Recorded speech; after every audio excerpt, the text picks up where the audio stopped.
What's up, hackers? Welcome to Attack on Tuesday. My name is Taggart. Been a minute. Good to see everybody. So yes, today we have some work to do, and I'll be fully honest, I have no idea what's about to happen.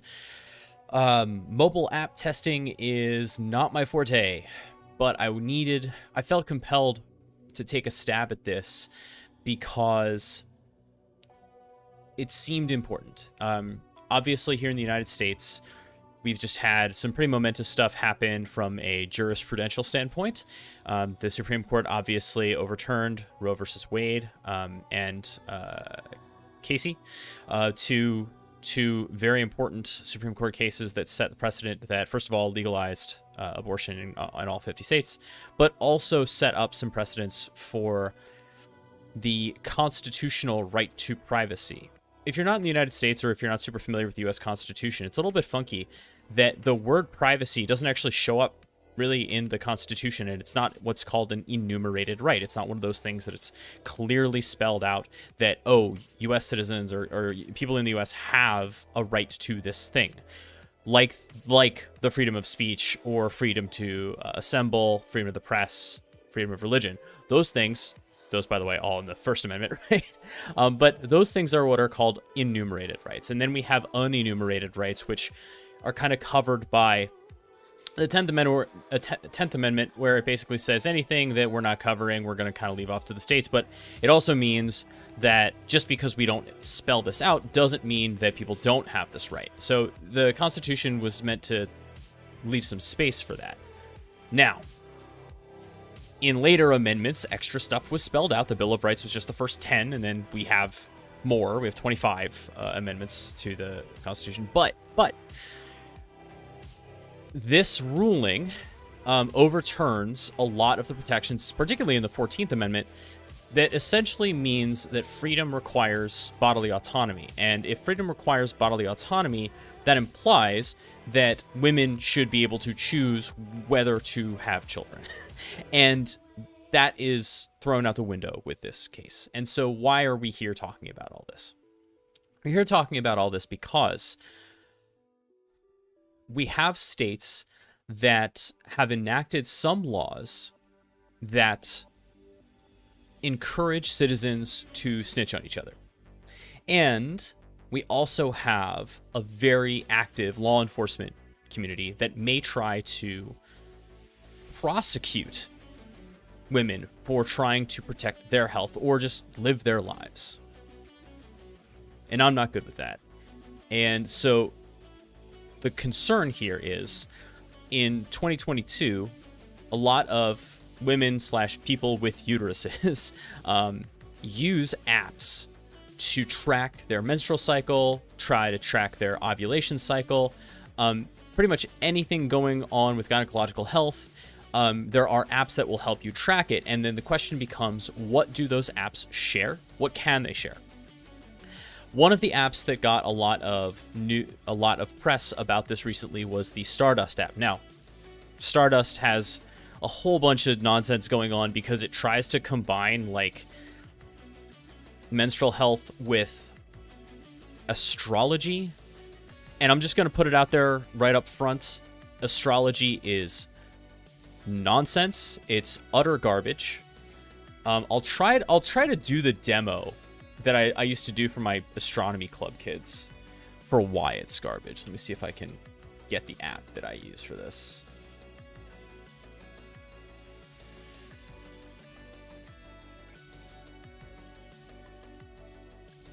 Oh, yes. I wasn't sure whether there was a Windows version of this, but there is. Amazing. Yes. Let's go. I'm going to have to install something on the fly here as we're talking. So we're going to take a look at some of these apps. Now, I want to preface up front that we are not doing vulnerability research. And that is the way that we're going to like get out of getting in trouble with some of this, right? Because I'm not going through responsible disclosure with this. It is not, I don't feel like it can wait. What we are going to try to do is some static and dynamic analysis to the degree possible on these apps. Now, to the degree possible leaves a lot of room for interpretation, and let me tell you why. Um, it turns out that dynamic analysis of these applications is really hard, and there's one big reason, which is SSL pinning. So essentially, if you think about the way that we test other kinds of applications and the way that we do web app tests, right? We're going to pipe all of the web traffic that our client, the web browser, uses or that produces through a web proxy. And sure enough, we've got Zap going right here, and that's exactly what we're trying to do. The problem is that with SSL, so in order to make Zap work at all, right, you have to install the root CA, the root certificate authority that Zap generates for you, right? This dynamic SSL certificate. It's a root CA certificate. It's not just a server cert. It's a root CA cert. And that difference really matters, right? It has to be the root CA cert. That's what allows any of the stuff that Zap generates to be trusted by the browser. Now, sorry, there's like something stuck. Annoying. So 3, 2, 1. The problem is that obviously the apps don't have that root CA, and I don't have the ability to install that root CA as the root of the phone, unless it's rooted or jailbroken in the case of an iPhone. And that's really where the problem lies, because SSL pinning, the application in question has a copy of the cert that it's expecting. And if the cert that it gets from its endpoint, its API endpoint or whatever, doesn't match what it has stored locally, the app is going to fail. What's more, a lot of times the system doesn't honor the HTTP proxy that you set up. Okay? And so that makes it even more difficult. But so we're going to do what we can do. In order to get any kind of static analysis going for iOS, we're going to need a Mac. I don't have a Mac, but I'm trying to get one, and this is how I'm trying to get one. I have Starbase fired up here, and we're going to try to make a Monterey machine. We're going to give this a shot. I really hope we can make this happen. And the reason I had a Big Sur machine, and it wasn't doing the job for me, the reason was that Big Sur only allows us to use Xcode up to version 13, right? And just in case, I wanted to make sure that we had the latest version of Xcode available to us, we can maybe emulate an iPhone from there and then see what happens. All in the service of trying to get some version of something to play with. Now, I have a backup plan, and it's actually kind of become plan A because of the time this takes. It won't actually take 2 hours. You can see this time drops down pretty fast. I do have an iPad. That I own. And so with that, I have installed the Stardust app on it, and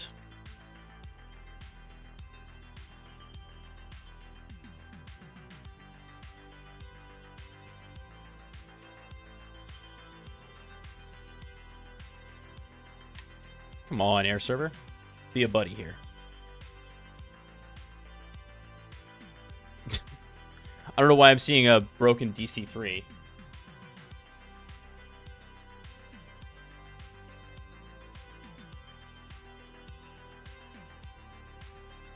I've got the iPad down here. I'm trying to make this happen.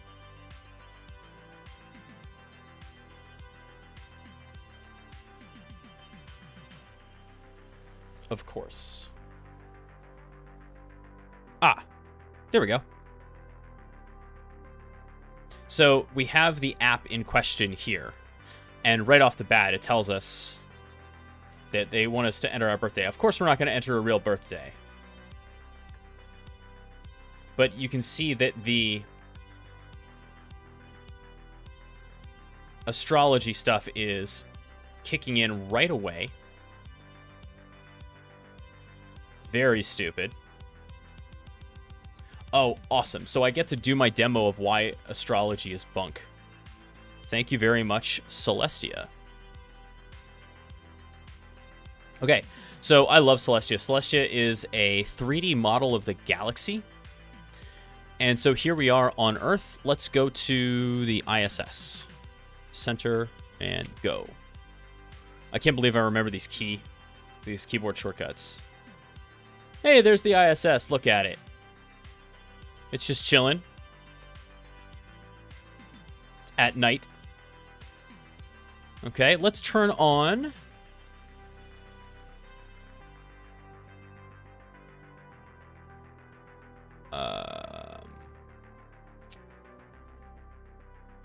I want... What is it? Backslash for constellations?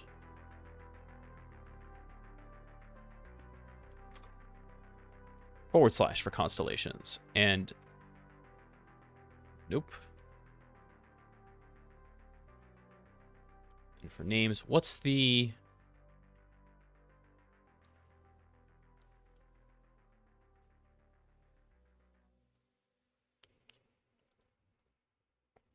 Labels. Thank you. Okay. So look. Labels of the constellations. We all know them, right? Capricorn, Pisces. Everyone knows Microscopium.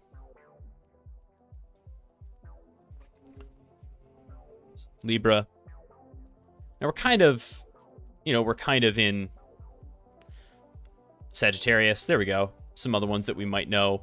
Cygnus. Good old Draco. Let's go to Polaris. The good old North Star. Let's center on Polaris. There it is. And let's go to it, meaning let's move our view to the position of that star in the galaxy. Now, let's turn around and look at Sol, our sun. Oh, what happened to all those constellations?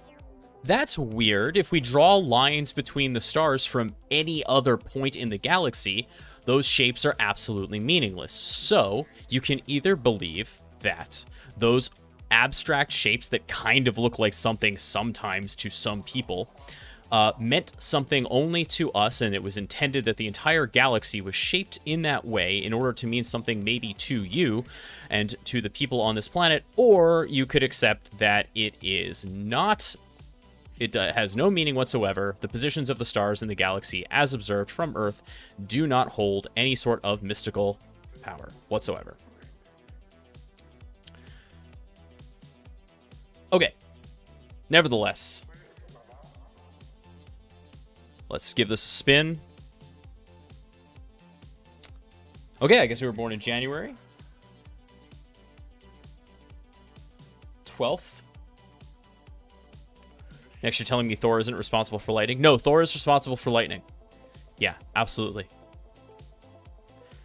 And the sky is just the inside of a giant skull. If I remember my poetic edda correctly. Let's say I was born. Let's make ourselves an elder millennial here.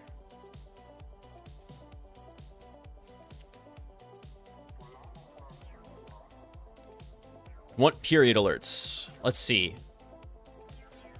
This is deeply messed up.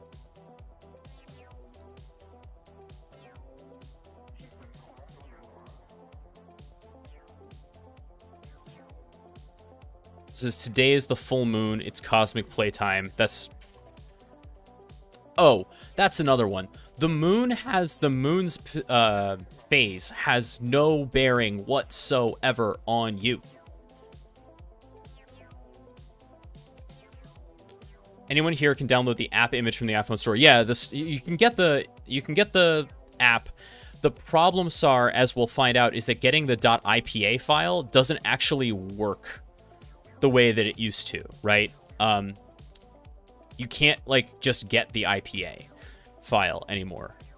iTunes was good at that, but we're not in the iTunes age anymore, and so the App Store kind of removes that possibility. So in order to get the IPA file, there is one way to do it, but I don't have it available to me because I would have to physically plug in an Apple device, an iOS device, into a Mac to make it happen, to get the IPA. Not India Pale Ale, by the way. iPhone app is the extension for that. All right, so sure, I'll get Period alerts. Oh, God. Well, I'm going to uninstall it anyway. Let's allow. Hey, Odysec, good to see you.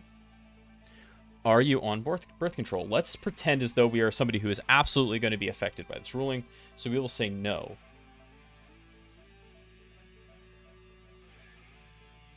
Do you have your period right now? I do not.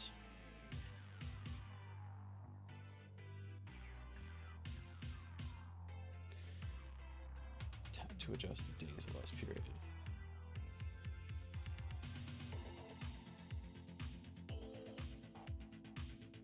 Hey, Matthias. Wasn't full moon like 2 weeks ago? Yeah. I wonder if those were just example notifications, because you're right. Like, I'm pretty sure last night was a new moon.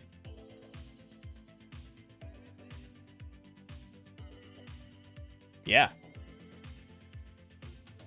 Or no, tonight's a new moon. No. Nope. No. Yesterday was. Yeah. Okay, so we've set this up. Now, I do have one bit of dynamic analysis going on. I'm actually going to ask you, chat. Oh, thanks, Beneath Her Gaze. That's oddly appropriate.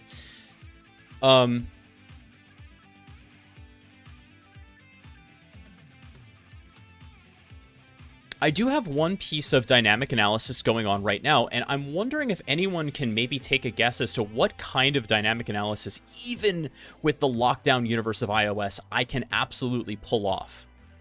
For sure. Independent of HTTP proxying or anything else. Like, I know for sure I can get this data, and it may be revealing.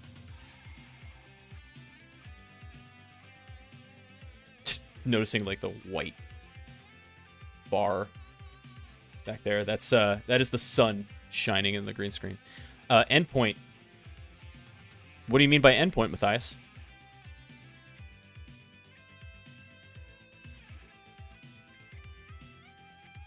One second. That's going to drive me crazy.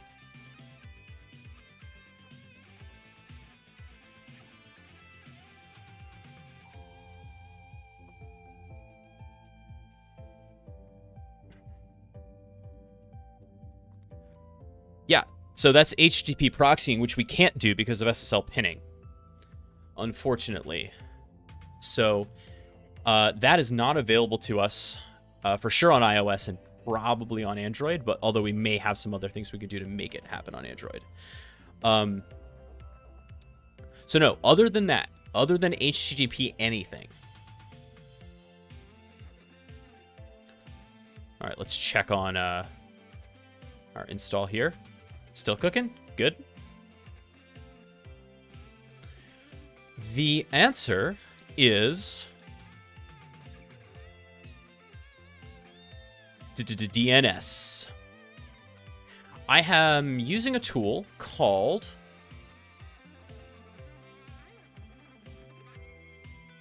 DNS Proxy.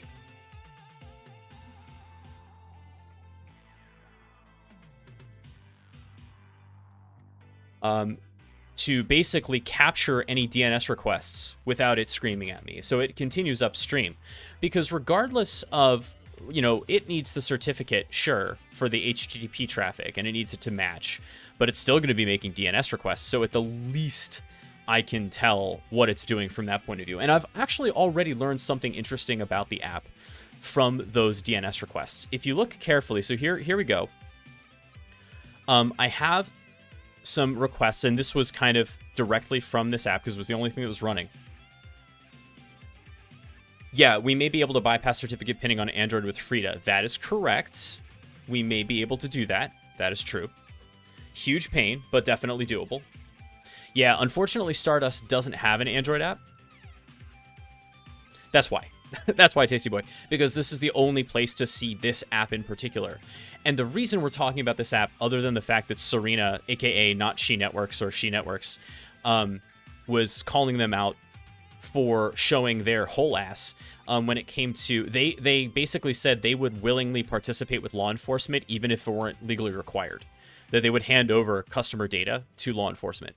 It also was concerning that they're basically just 3 people, this dev team. And so you got to wonder, like, how good were they actually when it came to security? So that's kind of why we're starting with this, but I do have 2 other apps that we want to look at tonight, and they are Android. So those are Flow and Clue, which I basically just did some research and was like, what are the top period and ovulation trackers?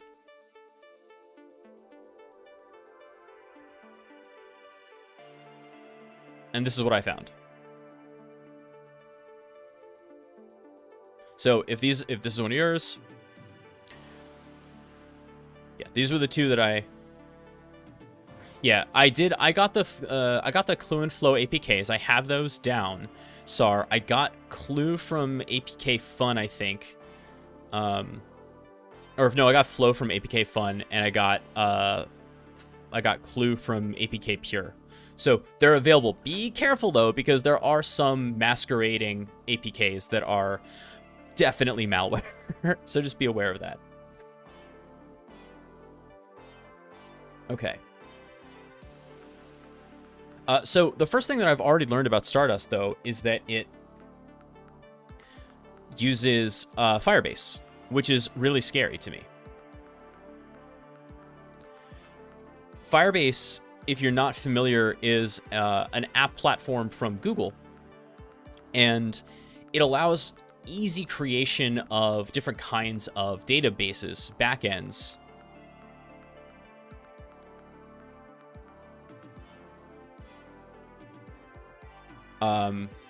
For mobile apps and web apps. The problem is that Firebase apps are kind of insecure by default. First of all, anything on Google Cloud is a little bit sketchy, but Firebase in particular, you have to manually set up rules to make it secure, and so that's a little bit concerning. Requesting it on requests. Okay, Matthias is asking some questions about encryption, and I want to cover them because I feel like there's some misconceptions about what's going on here. Are the endpoints inside the encrypted part of an HTTP request? So HTTPS encryption, right, happens within the transaction. So the internet knows where to send the request to. Yeah, SAR is right. That is DNS. The conversation, as far as the IP, the internet protocol, is concerned, right? And then as far as everything else, that's the transport, right? As far as internet protocol is concerned, it's using IP addresses. Now, DNS will translate a domain name to an IP address for the request to send, right? The HTTP request to send, but it's from IP to IP. It's not like, if you were to look at that part of the packet, it would be about IP addresses. But the payload, the HTTP payload, would be encrypted. Okay. But yeah, so it's using Firebase, and we may be able to find some more information. It's using specifically Firestore, which is interesting. Firestore, if you're not familiar, is Firebase's answer to basically MongoDB, Cloud Firestore. Yeah, so as you can see, it's a NoSQL cloud database to store and sync data for client and server-side development. And so if we look at the documentation here,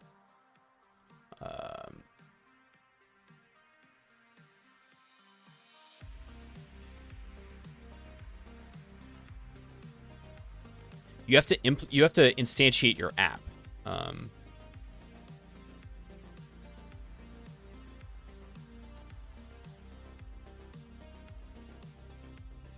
Which usually involves a Firebase config that has like your API key in it, right? So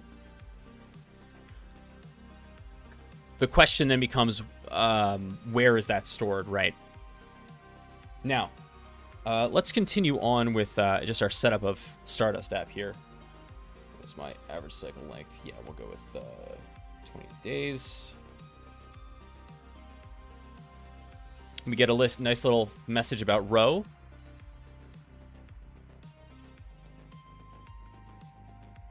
Okay, we get it that you don't sell data.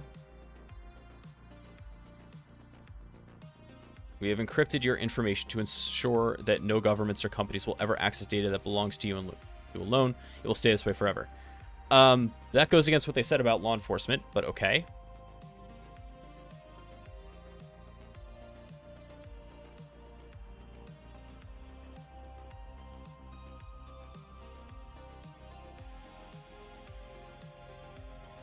Okay, here we go.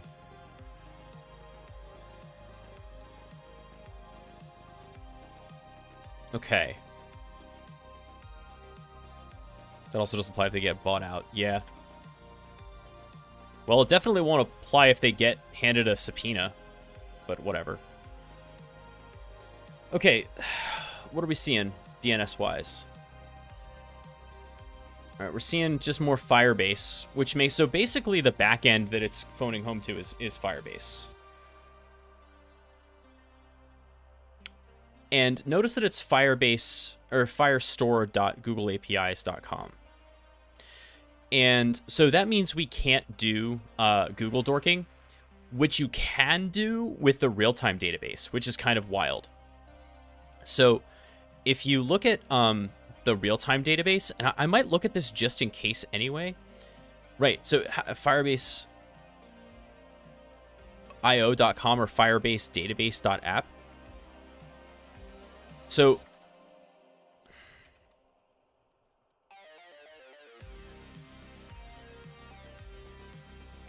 this probably doesn't give us anything. But it's wild the stuff that you can find.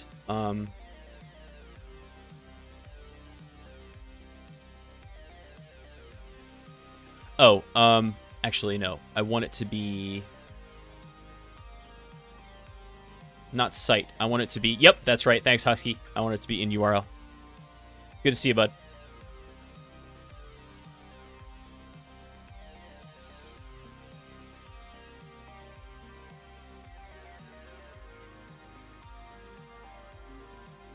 Okay. So, nothing there. Yeah, Firebase is... I actually used to teach a course on Firebase to get people started with it, and it's wide open, or at least it used to be wide open by default. Okay, let's see. What does this alien button do?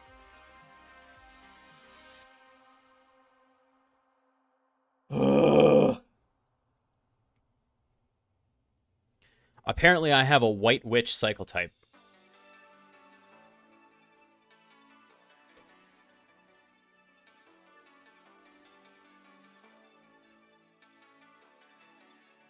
I can't turn alien mode off. Oh, I see. Sync with friends. Husky, what kind of a witch cycle are you on?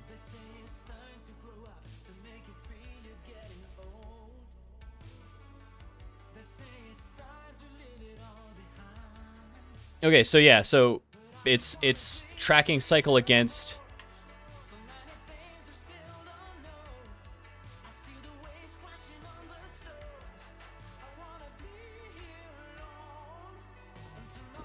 against lunar and solar cycles.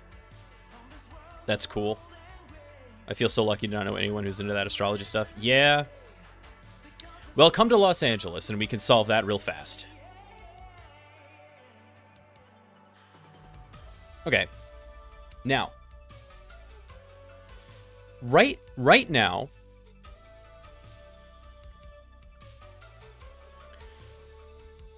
This thing is sending data straight and there are no problems, right? The second I try to proxy this data, we're going to fail outright. Okay? And I will show that to you right now. So I'm going to go into my Wi-Fi settings here.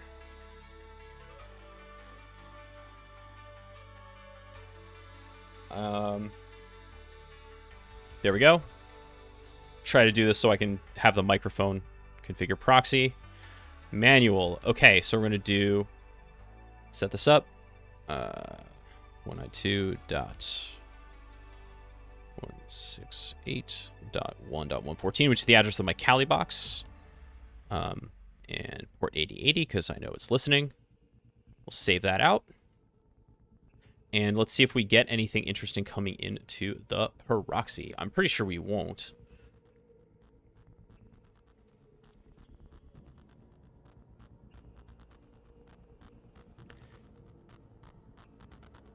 We have a mobile screen cap going for this, Jane's data style. Okay, don't invoke his name on my stream.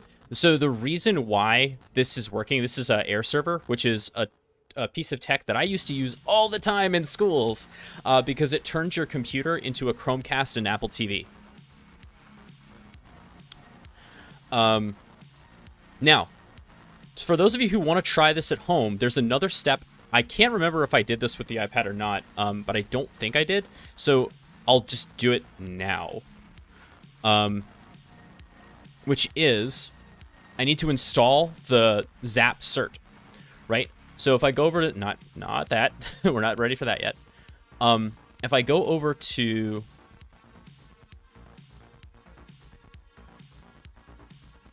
here, I have the OWASP Zap root CA cert, and I'm going to just fire up a HTTP server on 8443. And then I'm going to go to that same IP address. I think I have to specify HTTP, otherwise it's going to be weird. /. This is the most use this iPad has gotten. This thing basically lives its life as a glorified e-reader.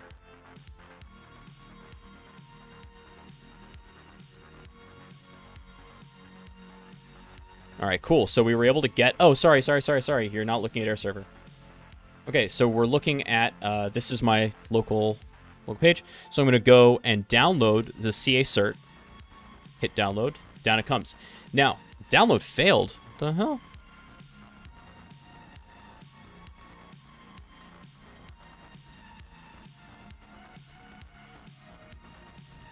Why?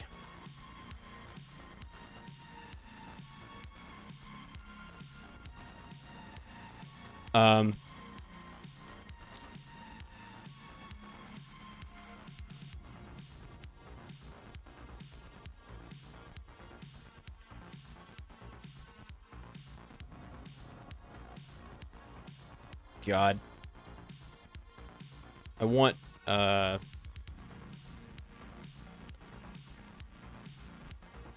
there, you.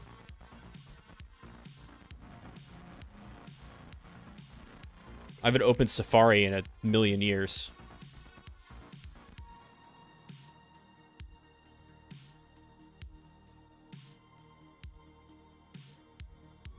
Ah, okay. So Safari can, that's a good lesson. Safari can download these things, but Brave cannot. The CA probably in the create file format for an Apple device. No, Matthias. This ain't my first rodeo. It's just that Safari can do it, other things cannot. Now, once you have the cert down, you go into your settings, and it'll tell you profile downloaded, right? And we're going to install this thing. Enter your passcode. Kill Air server for a second.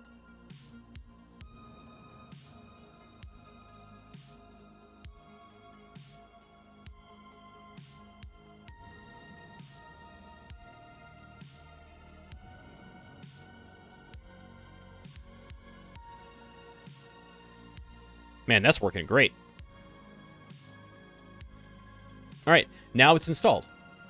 And to prove that it works, let me go back over to Brave, and I'll try to go to...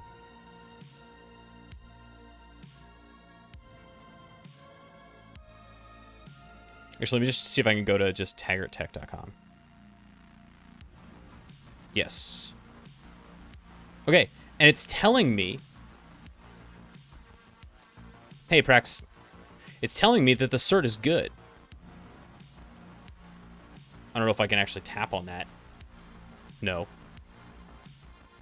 It's telling me that the cert is good, and... Kali is showing me jack. Do I have DNS queries happening? No.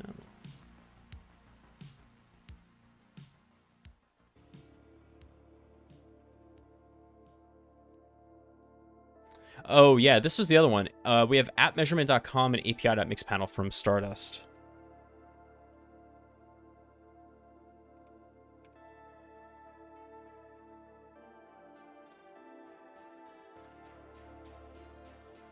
Right, safe browsing.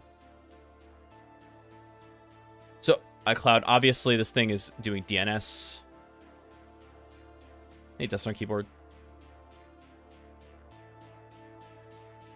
So this window here is going to be doing live DNS. And I will minimize this so that we can kind of... Come on. There we go. Hey, Dust on Keyboard. Hey, KiteCrafter. Good to see you. Okay, so interesting. So, there it is.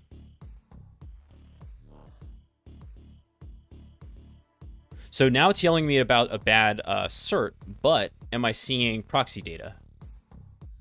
Indeed I am. So this one came from the iPad. However, if I try to do something... That is correct, KiteCrafter. That's what we're doing. If I try to do something with Stardust, then it's going to get a little bit funky.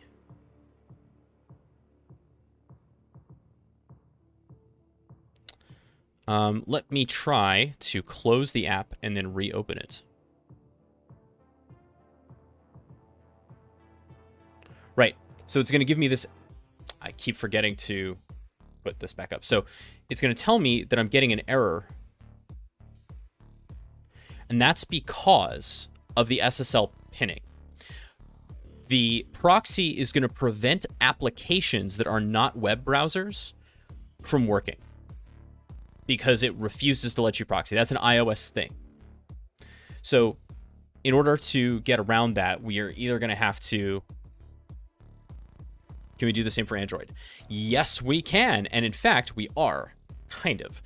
Sort of the same problem, though, as we're about to see. So I have a couple of different Android options. The first one, though, is Android x86, because it's the easiest.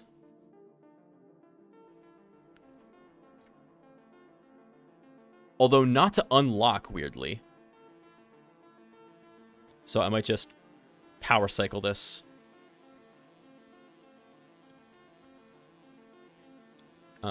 Then the other version of Android that I have is from the Android Device Manager here. And this might actually be more useful because this gives me an ADB console if I need it. That being said, the Android x86 project here is rooted. So I can do some stuff here that I wouldn't be able to do on a non-jailbroken phone. And this is what we can use to do dynamic analysis of the Flow and Clue apps. To go further with Stardust, though, unfortunately...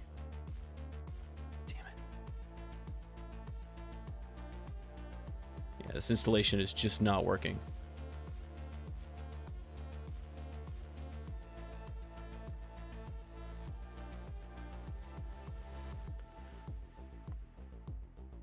I might have to bite the bullet and use Big Sur.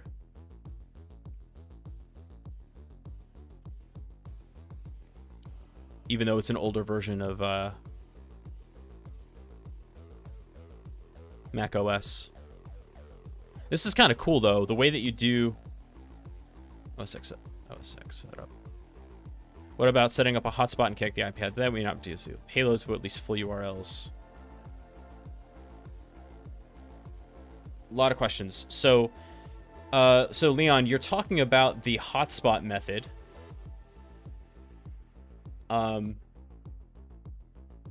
It's not the worst idea. Let's take. I found a couple of cool sites that discuss different methods for doing this. Here's what I found. So to your point, I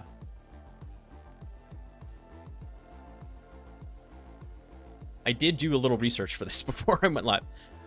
So first we need the IPA file. So that's like the first of everything, even with that, right?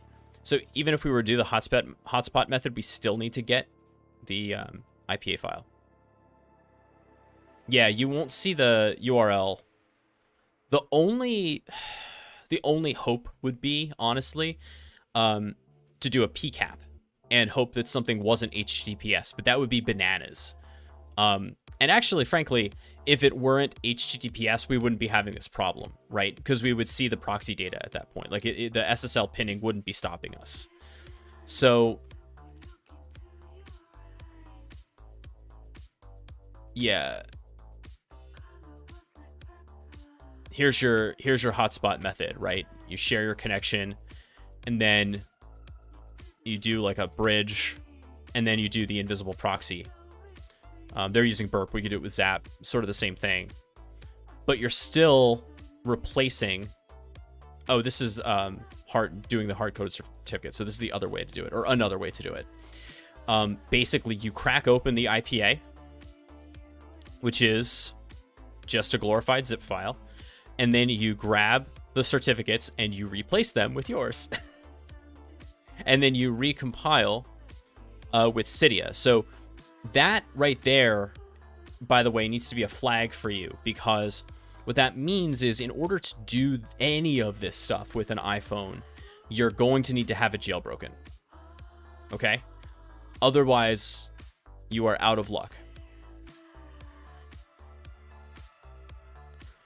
And so the easiest one of these that I found seemed to be doing it with Frida,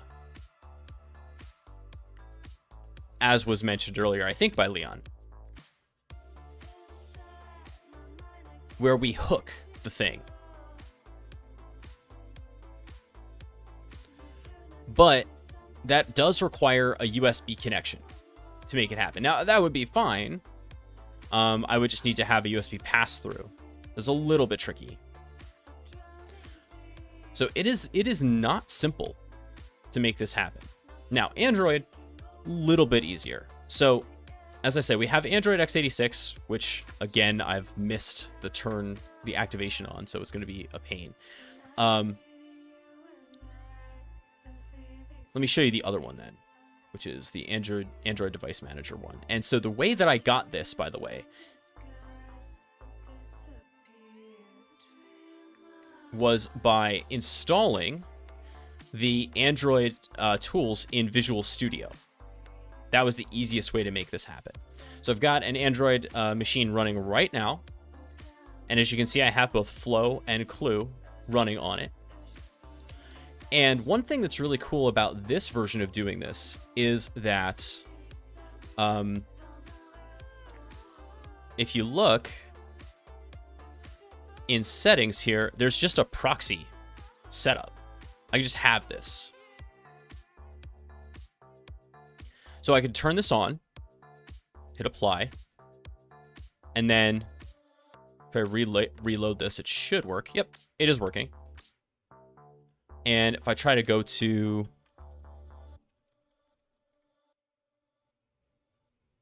this one, even says, this one I have it set up correctly with the certificate. So this one says that the connection is secure.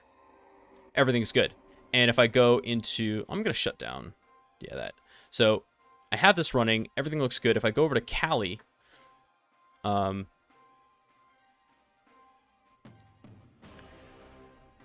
you might notice something's missing, right? You might notice that I'm not seeing, I'm seeing these Gen 204s, but I'm not seeing the actual traffic. There's a reason for that. Well, actually two.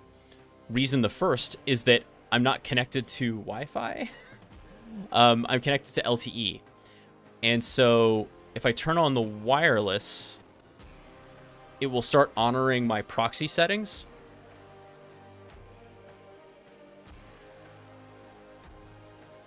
So I have to I turned auto connect off for this, so I have to, all right, so it's connected, and let's make sure everything's set up correctly. Right, no proxy. All right, because I want the proxy set globally, right? So now, if I reload the page, there it is. So now I'm getting connection is not private, but I am getting the traffic, right? But I'm still going to have that same problem. Now, the good news, though, is that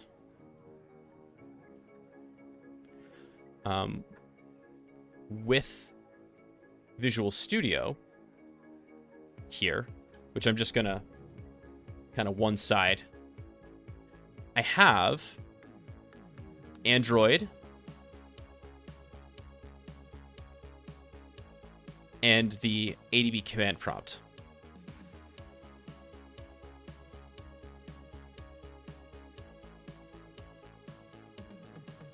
So I actually can connect this thing to ADB and do the kind of Frida type stuff if I wanted to.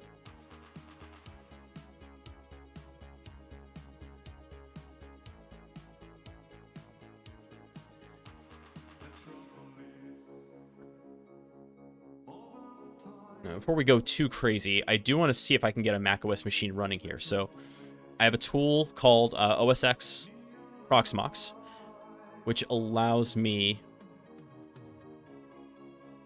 Let me see. Can I do the OpenCore update?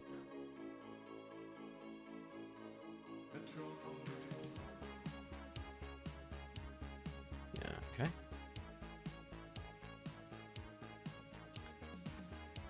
And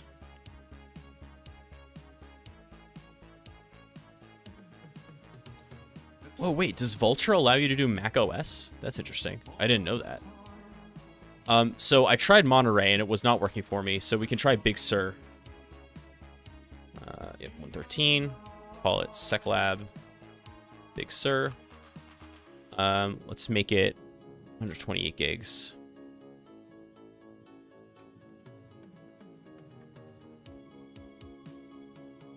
That's good.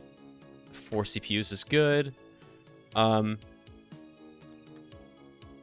always have to do this. Yeah, 16384 is 16 gigs. Let's give it that much. 16384.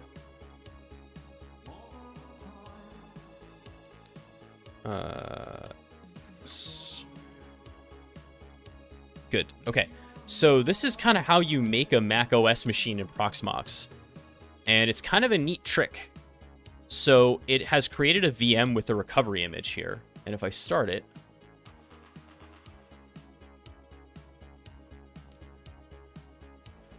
what would that be? Gebby bytes or whatever, Leon? Yeah, that started up right quick. So now this is going to boot the recovery image, which can take a second. My goal here for all of this is try to get Xcode running, you know? So we can do something with it. But in the meantime, let's take a look at some of these other apps another way. So obviously we have, let's turn off that proxy. When I do that and I reload this, I should get, yeah, secure connection. So everything's good here. I just disabled this proxy. That's nice. And now, just to give you a sense of what this thing is, right, we can look at Flow or Clue. I've started with Flow. I haven't started with Clue. So what's your deal, Clue?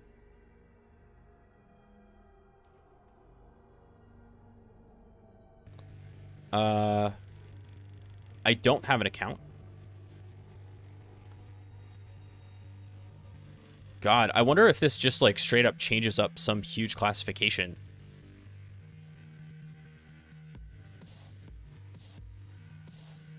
Oh, right. I forgot that the scroll on this is a little... If I use the scroll wheel, it's going to go nuts.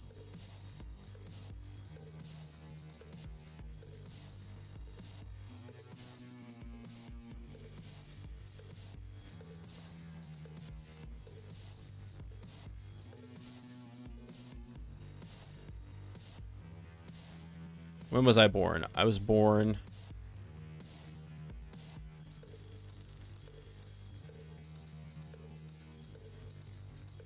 May 7th, 1999. Yeah, let's say that. How do I want to sign up? Sign up with email. I'm not using Google.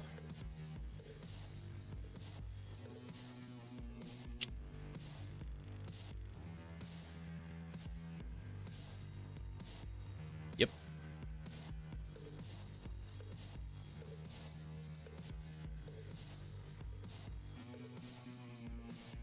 I agree to terms of service and the privacy policy, which we should probably read.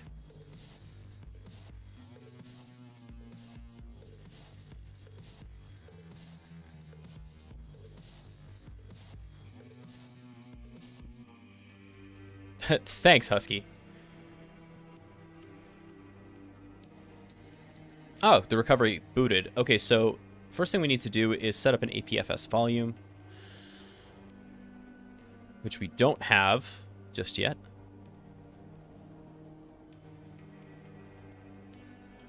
I know that I'm bouncing all over the place tonight, and that's in part because there's a lot of different moving pieces to this. Right, here's our big...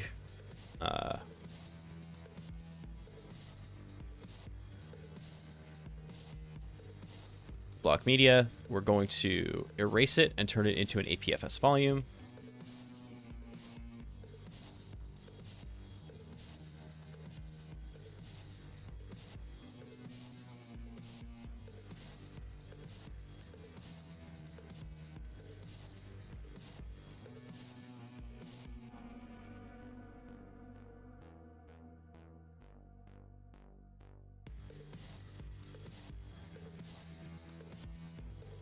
Excellent. Okay. So now that that's done,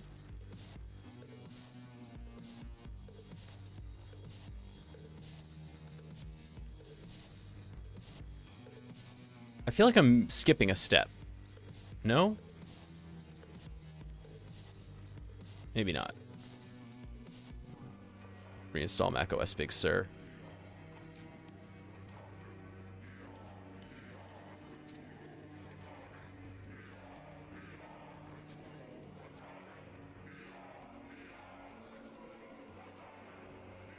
Well, this is some Al music here. Okay. This app has crashed.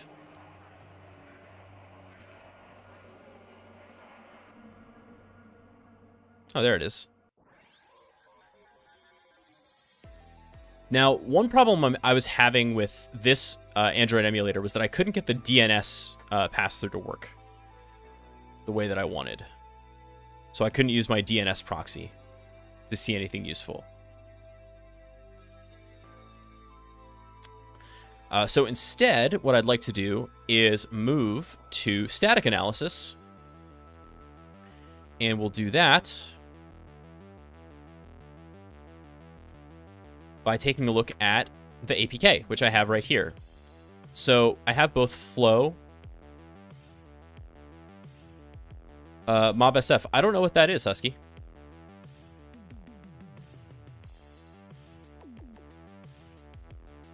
Oh.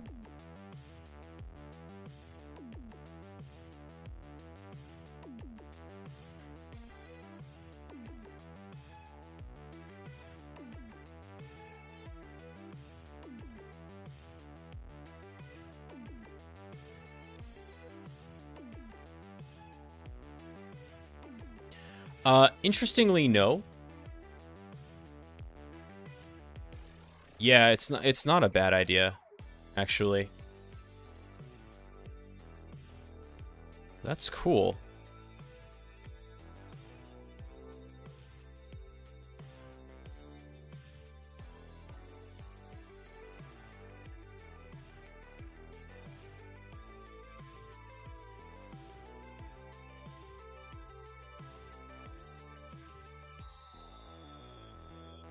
I will upload.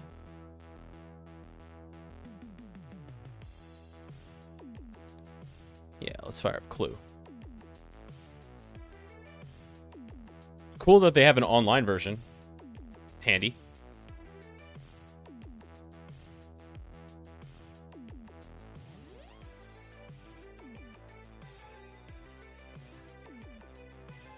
I'll always take a web free trial.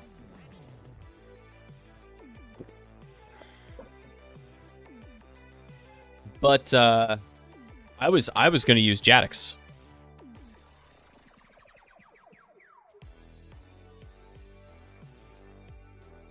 To actually look at the thing.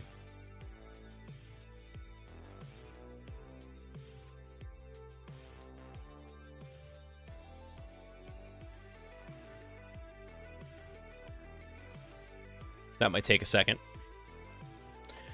Ooh, this is interesting. This is way different.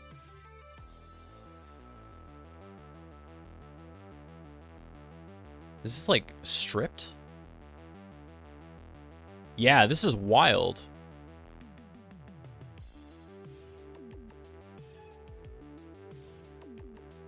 All right, let's go to our resources and look at the manifest.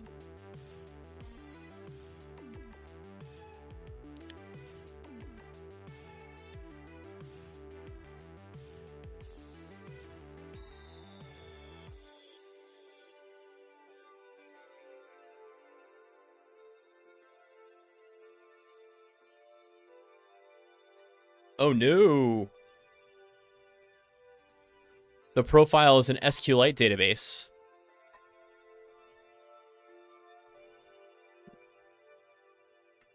So that's something right now. This we have the data that it stores. We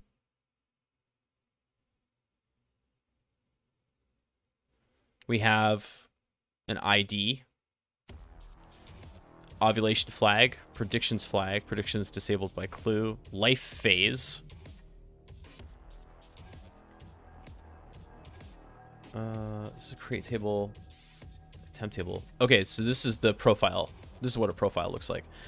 So ID. Interesting that it's not, yeah.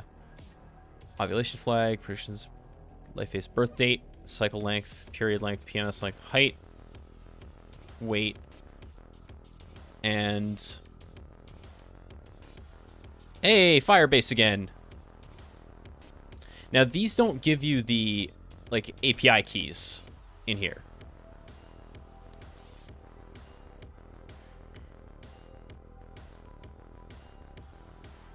Why does it need your height and weight? I am not a doctor, so I cannot answer that question. Oh no. Timeout occurred. Maybe it was too big. Maybe it was just telling me to kick rocks, or I knocked it over.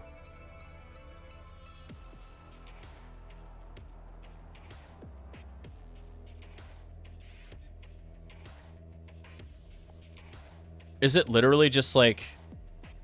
Yeah, look at that. Okay.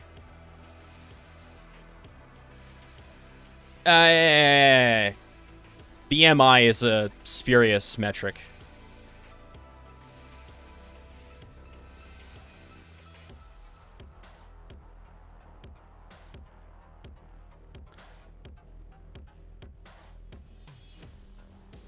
Sounds like it's unnecessary. It sounds like a way to target for diet ads. I believe it. I also did notice in one of these apps, I think it was Flow. It did say, like, it did ask me if one of my goals was to lose weight, which I thought was weird for that kind of app. Yeah.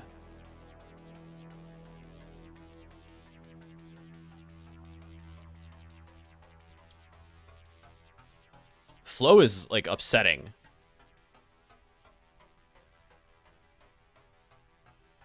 This is flow, which we haven't looked at too much yet, but it's like too much. Today's symptoms. I'm tired. My back hurts.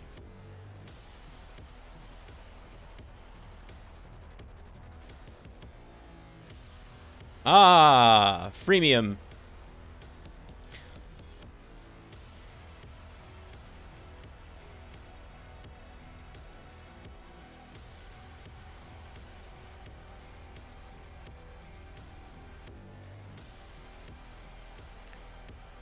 Yeah, my goal. And then there's also integrations with Fit and Fitbit.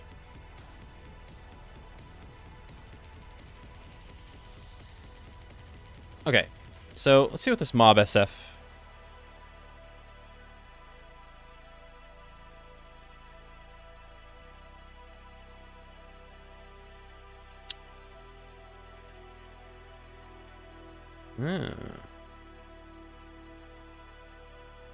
Ooh, there's a Docker file. I should have done that first. Docker image. Of course I should have done that first. That was silly of me.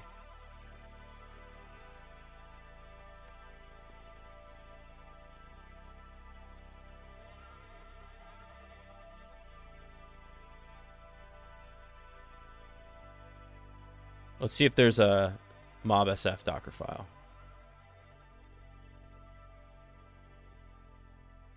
Oh, yeah. Updated 5 months ago by Open Security. What else have you done?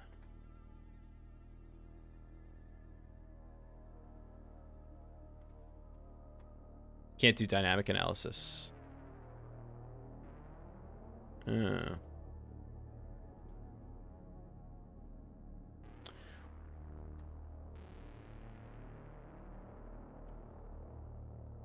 It'll still use decompiled source. Well, I have decompiled source. I don't care about that.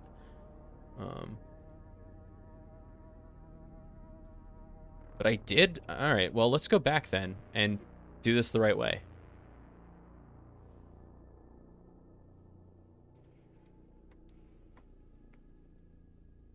This is just the source code. Okay. So let's go to the wiki and learn how to do it the right way.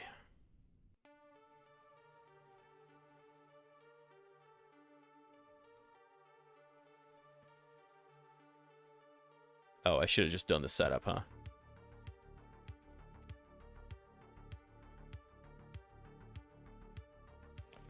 All right, well, meanwhile...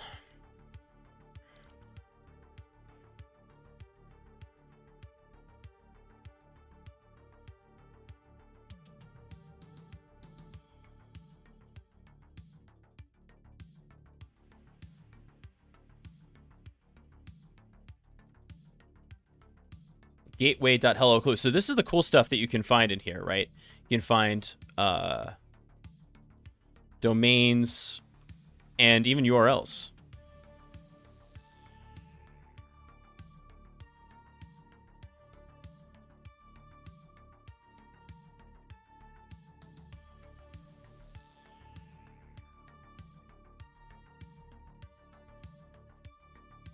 com.biowink.clue.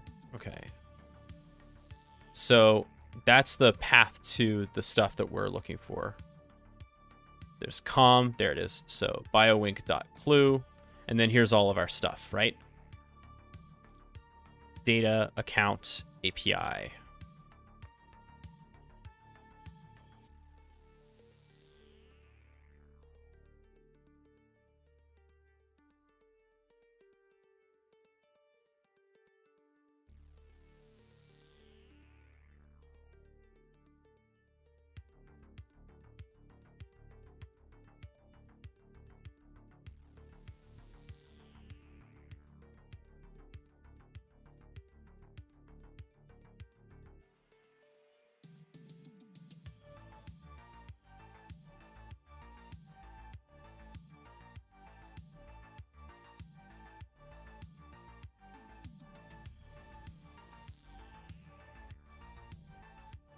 All right, not a whole lot going on in there. Let's see if we can get MobSF set up. Time to start trying out Arrow's malware. We are very specifically not doing a JData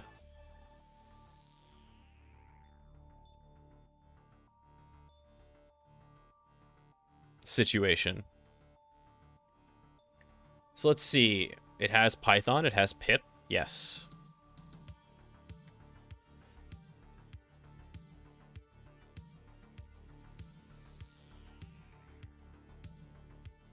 Oh. Python virtual environments.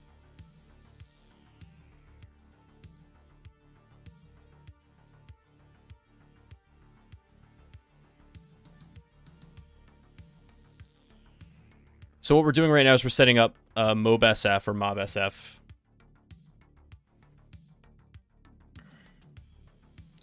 In order to do some more analysis on these Android apps. And we're also, I hope to God, waiting for our Big Sur Mac to fire up. And at which point we'll still have some more work to do.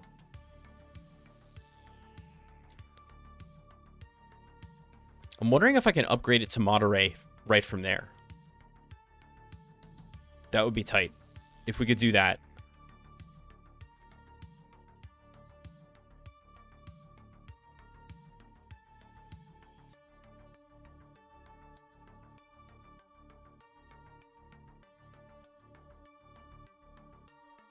All right, here we go.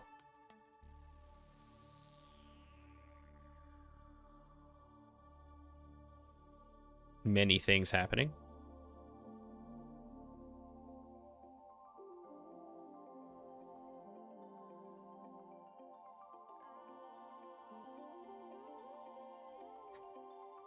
Now, if anybody, I should mention this. If anybody wants to help out a little bit at home, and they have access to a Mac and an iPhone, there is a way to get the IPA. And it has to do with this thing called Apple Configurator, which I used to use all the time before they made mobile device management easier.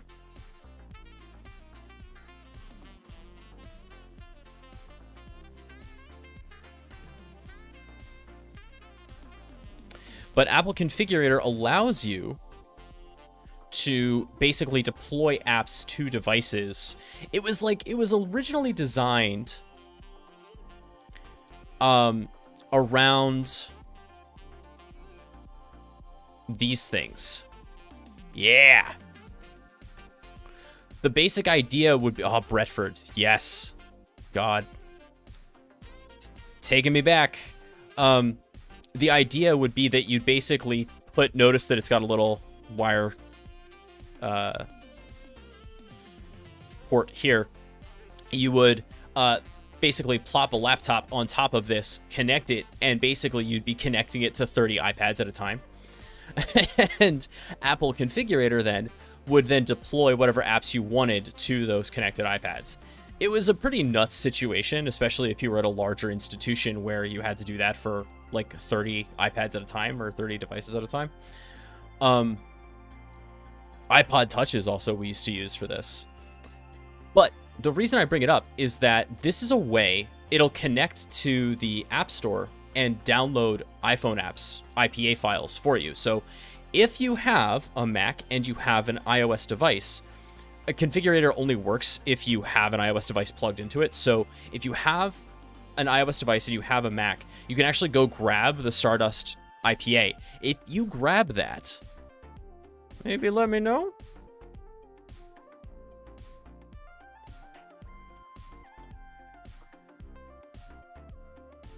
While we're setting up MobSF here. All right, installation is complete. Let's run it. Let's go. Okay, listening on 8,000.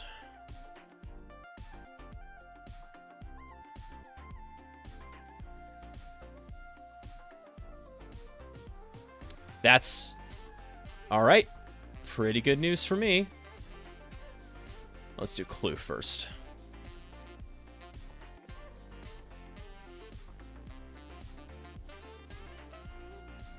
Does the Mac device just intermate store the IPA unencrypted?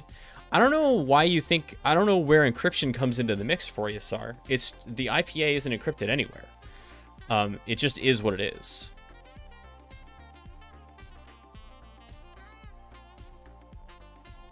Why wouldn't it send a command to all devices to grab the IPA from the store? Well, for one thing, they may not be connected to the network at the time. Also, you're talking about potentially a bandwidth limited environment. So rather than downloading it 30 times, you download it once and push it over USB 30 times.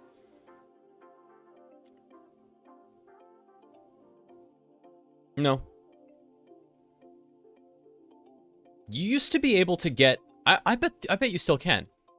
You used to be able to get old versions of iOS in IPA format and just like straight up download them.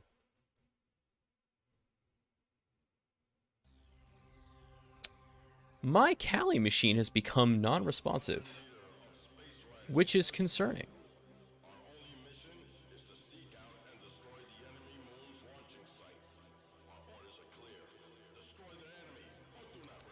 IPSW.me. Totally forgot about this place. Can't you extract the IPA file from a PCAP? No, it's HTTPS. That is encrypted, right? The transmission from the App Store to the client is TLS encrypted, and I cannot decrypt that because I don't have their private key. But yeah, look at this. I can get, so if I wanted to, right, like... I'm sorry, IPSW is what I was thinking of. You can just download these, right? This is the firmware for the phone.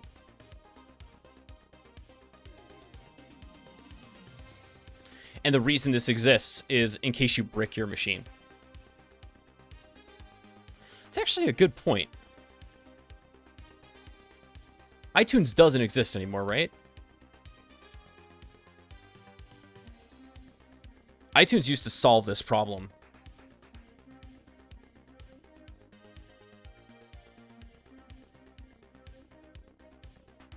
Kali machine? How we doing, bud?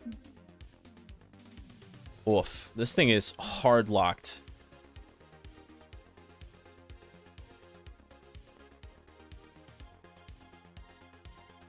That's upsetting.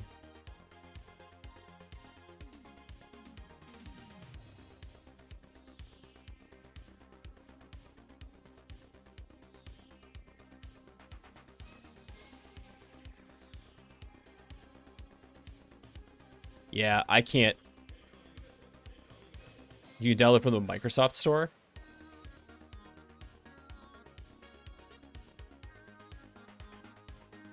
Huh.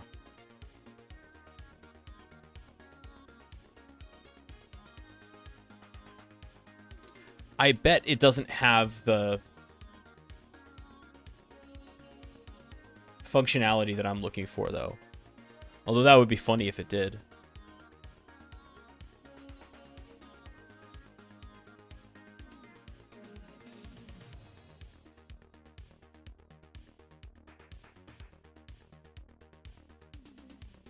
I'll check that out. Why not? Oh, that is funny. That you can just get it.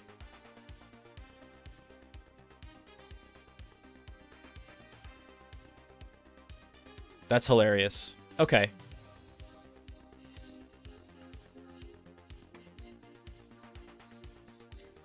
That's coming right off as soon as we're done. Oh, no. I think we might have to hard reboot our Kali machine.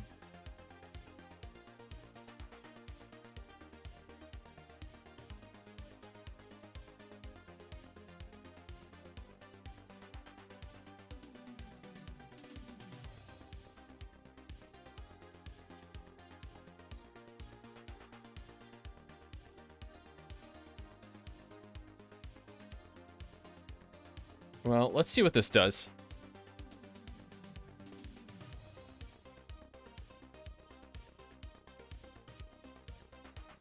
Yeah, no.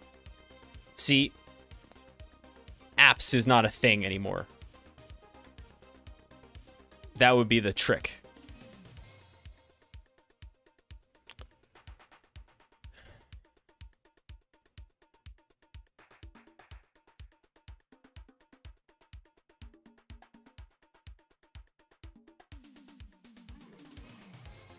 I'm taking that right off. I don't want that anywhere near me.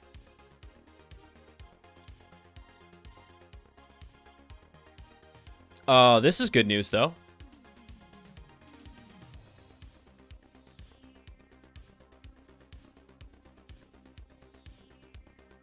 Now, I do think I have to reboot this to get the mouse to work. Is the trick.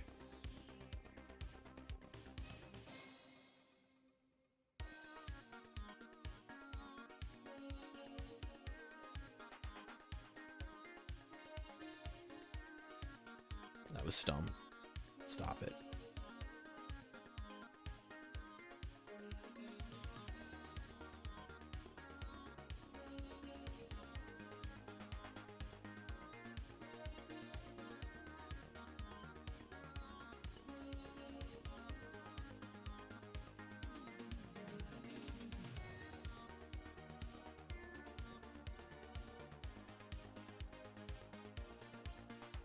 And this mouse thing is very funny.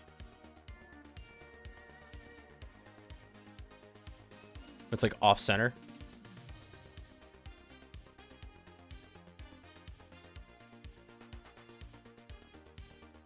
Okay.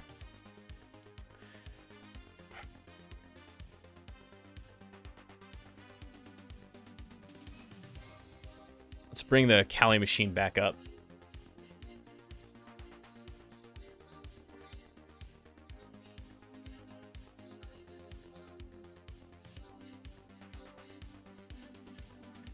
I don't know if we over resourced it or what. That was not pleasant.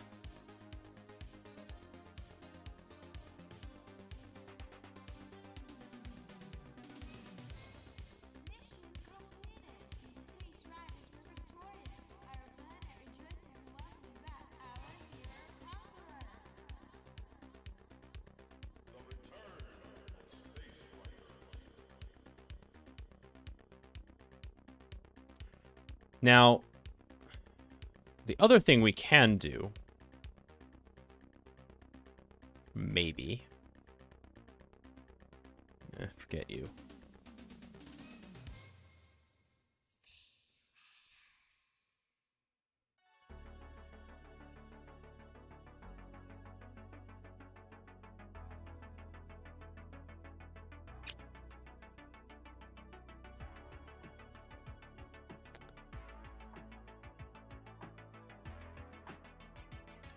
If you need dynamic analysis, do not set up MobSF inside Docker or virtual machine. Well, okay.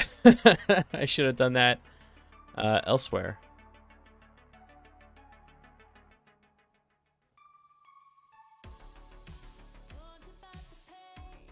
Yeah, we're going to leave that alone, I think, for now, and do a little bit more manual static analysis.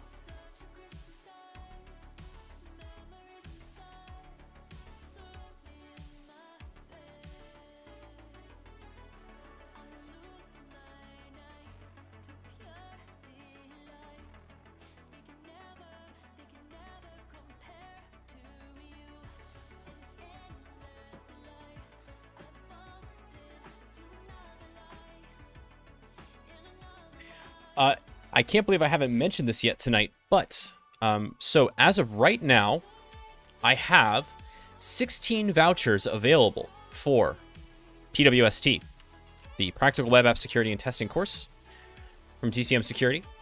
And these 16 vouchers are specifically for women or folks with uteruses. And the idea is that they have been donated, these vouchers, by people who have given generously to Planned Parenthood or local abortion funds or networks to help folks who are impacted by this pretty rough, sorry, that was horrible understatement, this historically terrible Supreme Court decision. And so if you are interested, if you meet that description, and you are interested in getting a voucher to get PWST for free, or you know somebody who might be, have them get in touch. So you can either DM me on Twitter, you can hit me up on Discord, and you can also email me at mtaggart@taggart-tech.com. As far as I know, I still have 16. I haven't checked to see if anybody else has claimed any since we went live. Looks like no. So I think we're still... Oh, I'm sorry. We're at 14. We're at 14. I just miscounted. But we're at 14, and if you want it, you can get it. All right. Let's go back into Clue here. See what else it's up to. So Clue was this one. And what do we have here? Is calendar, cycle, track. Okay, if I choose that, pain, emotions,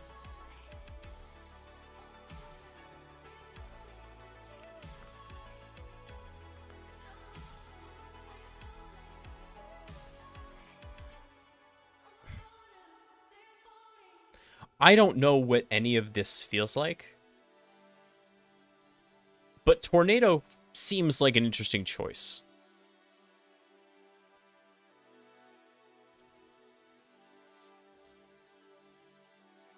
Sleep. 9 hours or more gets a teddy bear.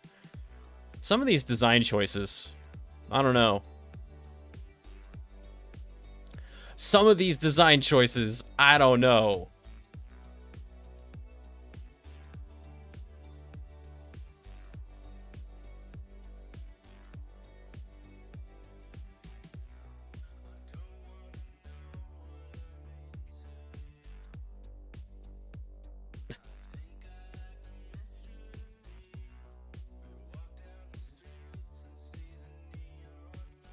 Oh, interesting. You can check. You can track additional stuff.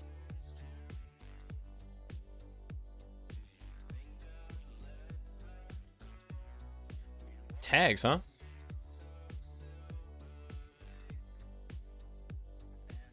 I'm not gonna lie, my hair's great. Write my own tags? Well, don't mind if I do.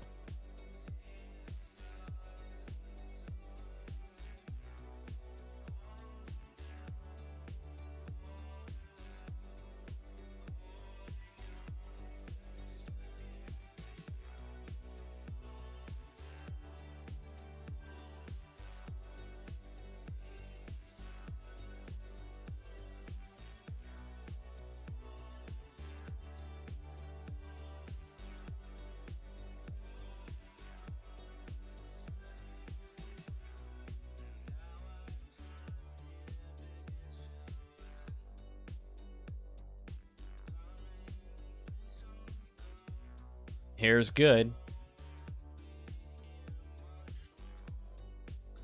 Now, one thing we can at least do with this is use the built-in terminal. I know that's really tiny.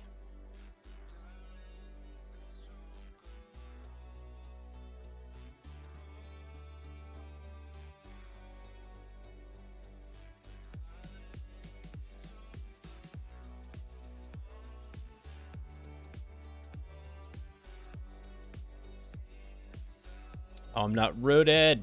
And I can't be rooted, right? Ugh, such a pain.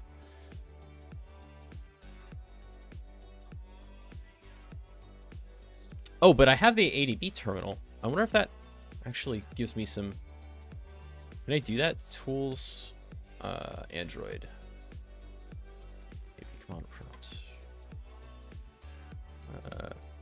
ADB shell ls data user. Nope.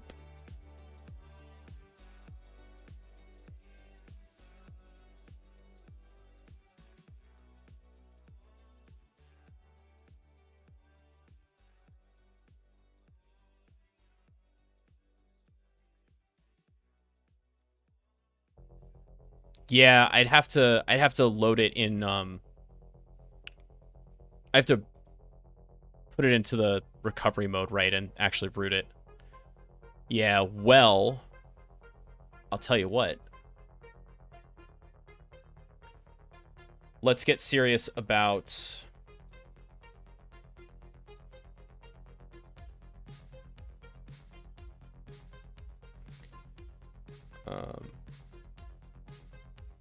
let's get serious about using Android x86 then.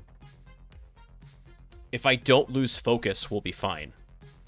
Just don't change what we're doing. It's so funny to see Grub boot this too.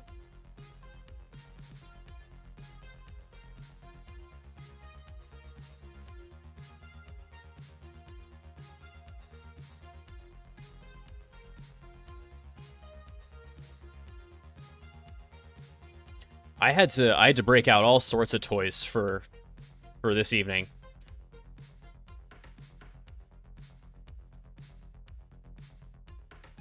God, unlock.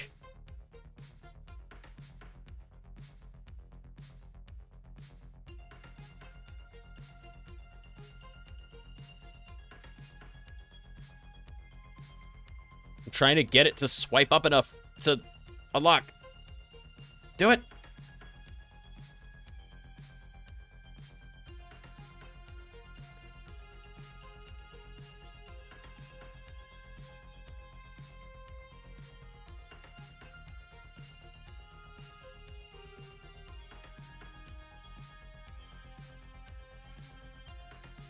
This is...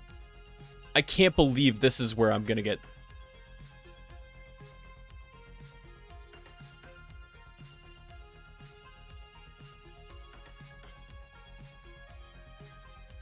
Maybe swipe down and try to open settings.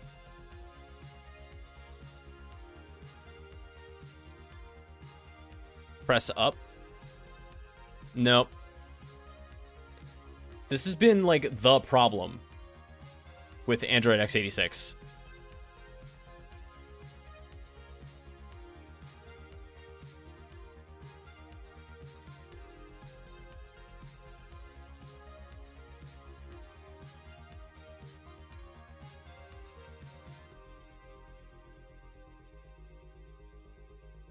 So escape turns it on. I did get this at one point.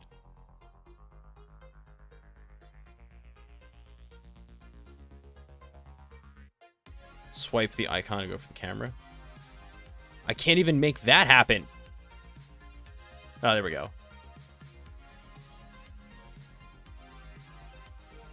Nope, because there's no camera.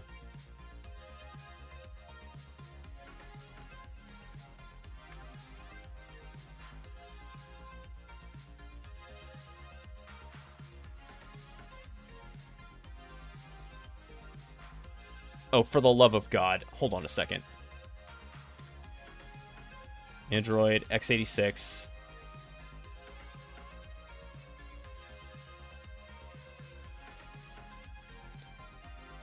You can use the escape menu left, right, and up, down, and keys to wake up the system. You have to wake up the system, you have to hold the keys mentioned for at least 1 second. Okay. You can push the menu key. Oh, you turn the mouse wheel.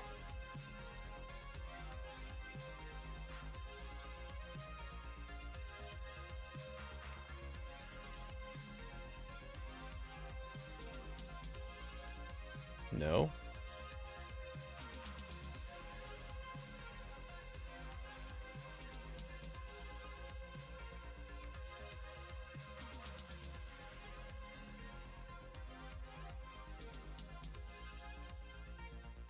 The menu key.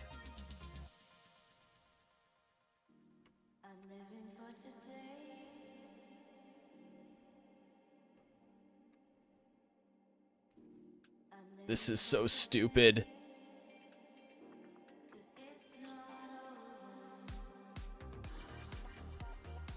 Menu is in context menu. That's what I'm reading it as. Maybe it means the Windows key.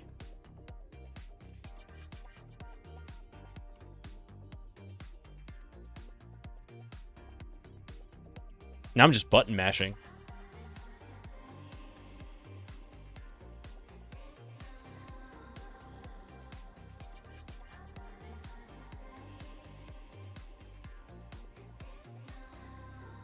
This is why I don't stream live actual research stuff.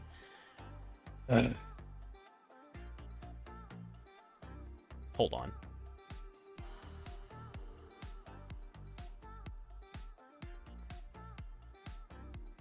To go faster? Because I've gotten it before.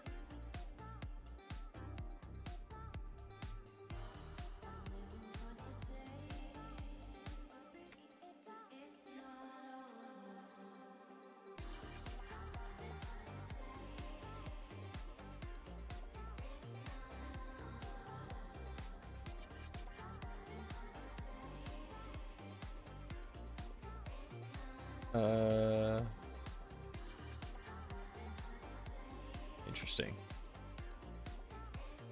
Can you resize it? I can't. It's a touchpad, try figure. Thanks, 10x programmer. Real helpful.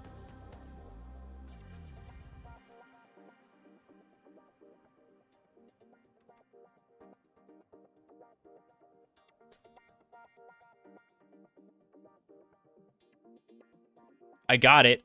I don't know how.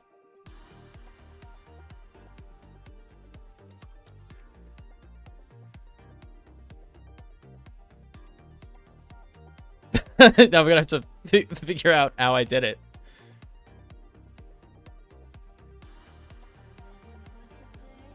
Oh no! Did I break it? Whatever. Just reset this.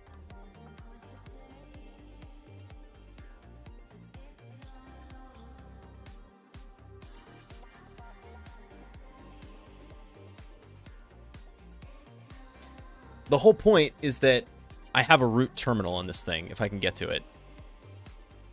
And I had to set a lock screen, by the way.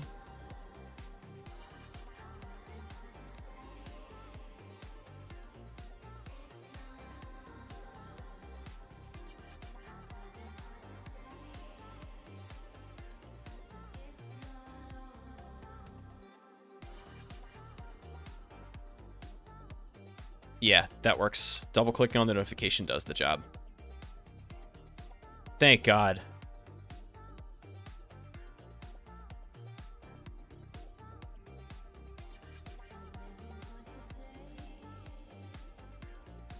It's not the most responsive, but it does work.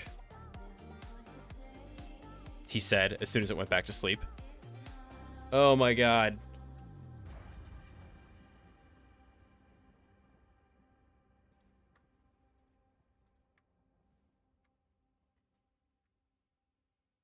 If we had an ADB shell, there should be some command like input key. Yeah, well, the whole point about Android x86, Ruza, is that there is no ADB shell. It's just a shell.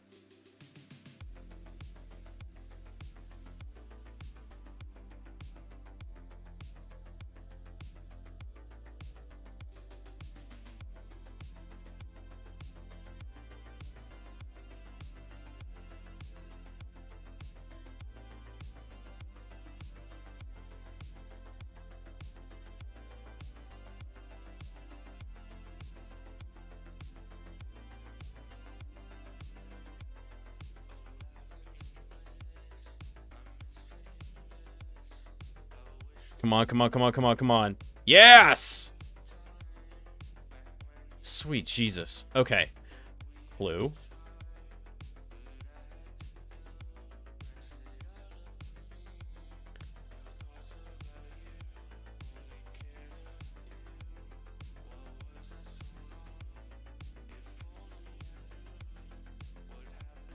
All right, here we go.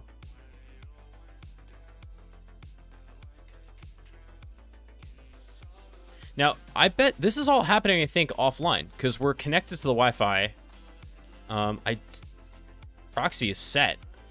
I think. I'll tell you in a second.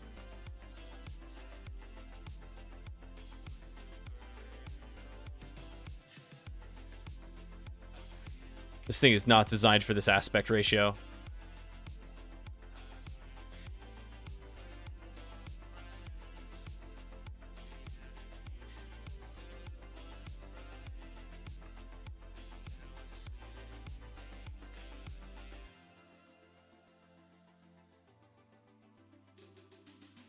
Windows are born. That's fine.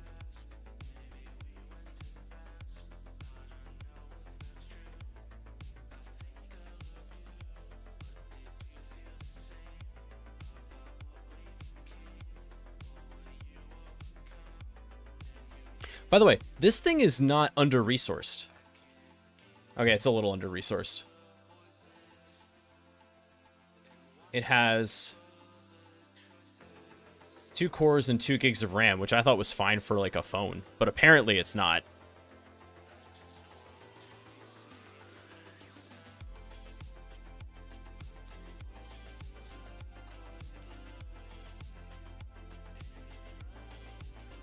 Wait, didn't I signed up with this one, right?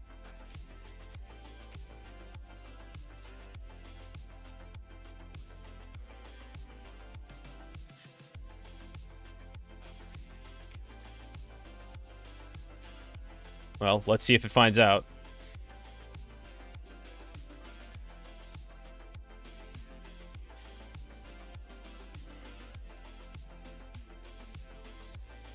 Oh, I seem to be offline. Yeah, here it is. Okay, so this is the part where we need to use the terminal emulator. Now, notice... God, that's small.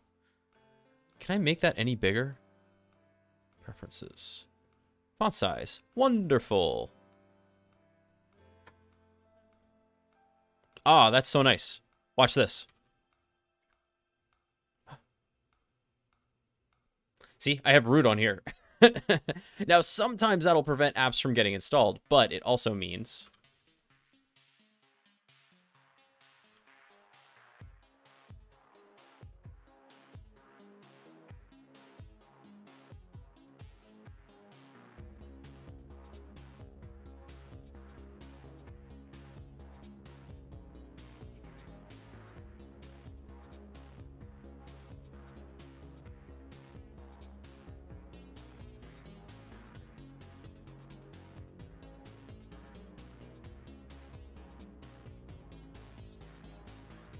comparing x86 versus ARM resources, also not comparing numbers, also only.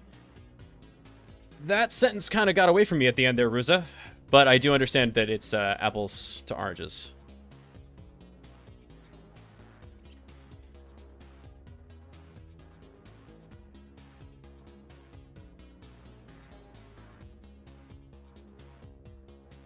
Okay.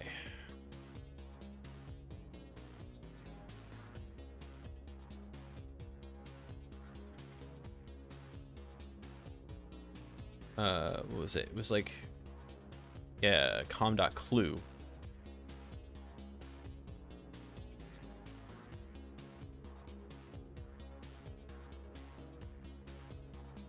It's not emulation.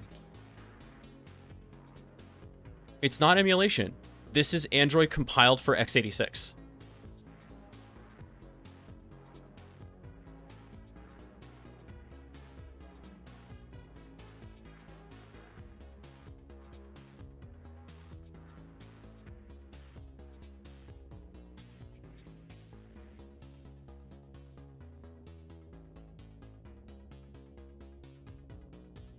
Yeah, it's a little wacky, but check this out.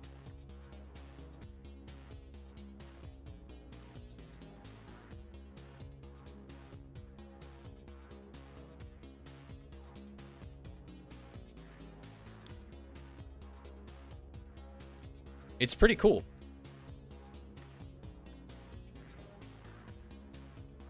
But yeah, I do think that giving it a little bit more juice next time.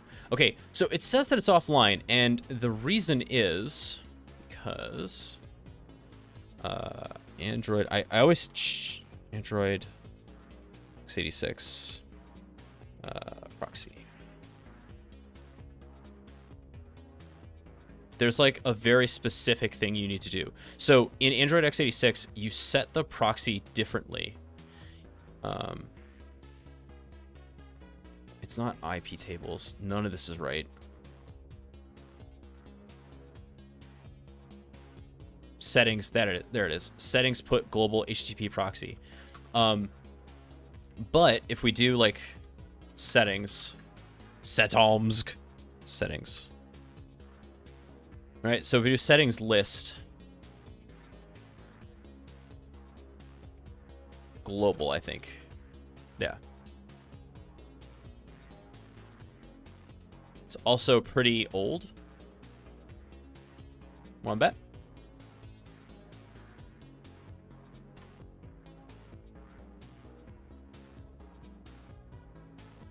Latest update, 2022, April 15th.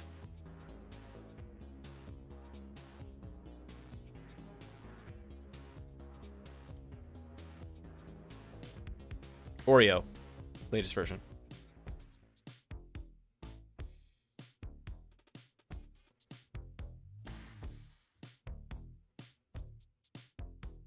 So, nope. It is still active.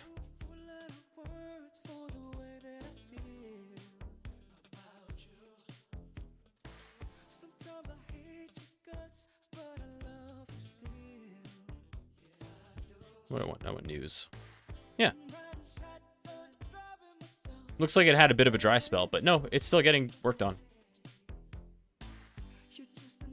Anyway.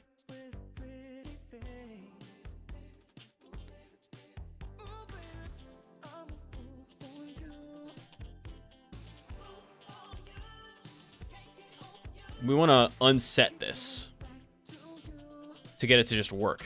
Because right now, the problem is that this thing is going through our Kali proxy, which isn't even up, I don't think. Yeah. This isn't even up. But if it were, we'd see a lot of like Gen 204 stuff.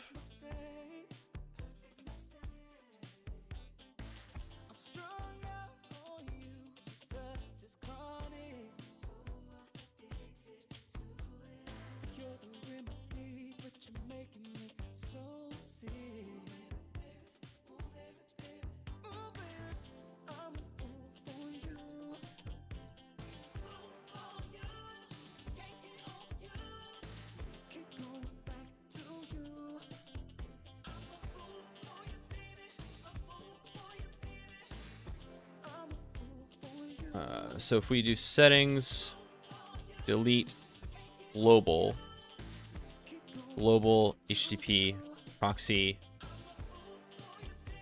I think it's just HTTP proxy. And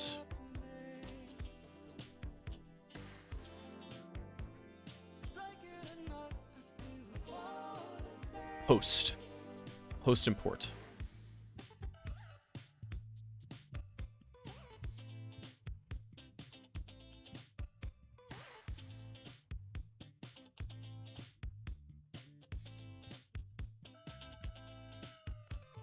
Ah, it was global underscore. That's interesting. Okay. Okay. So with those deleted,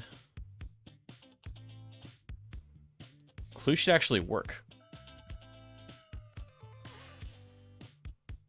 I am not offline.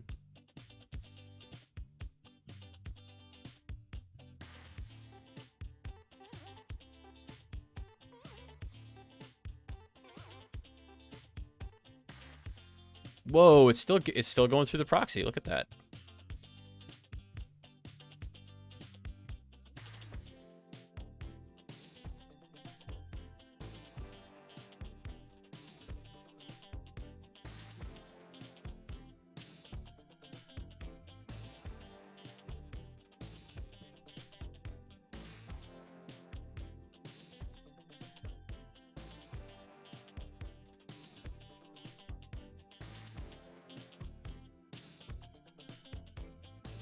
I guess we have to restart the machine.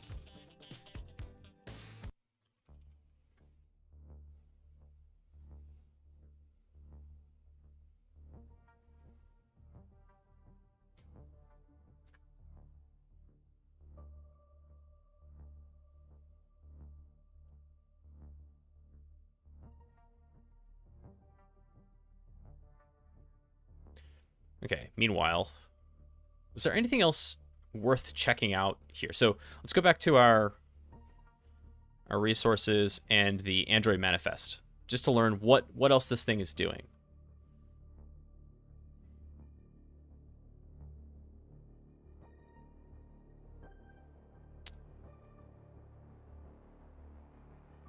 It's got a calendar. Interconnected node switcher.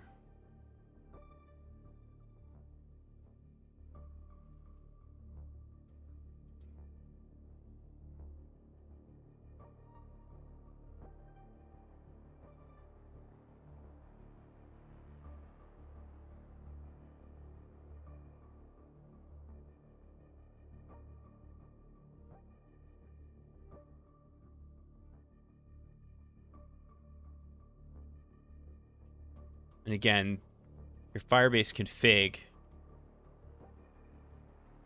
this isn't going to contain your Firebase data.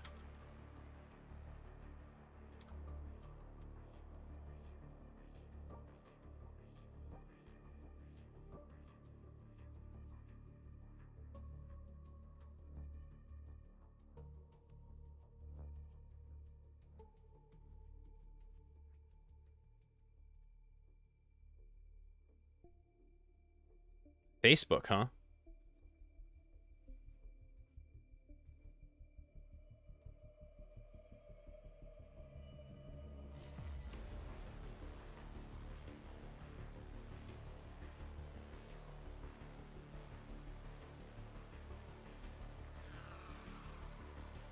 So that's interesting, right?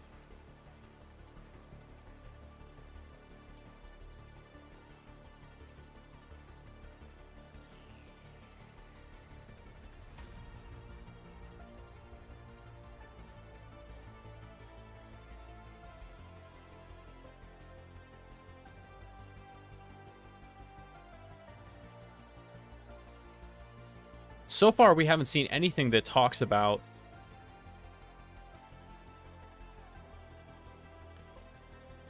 social media, but plainly, it's integrated with that.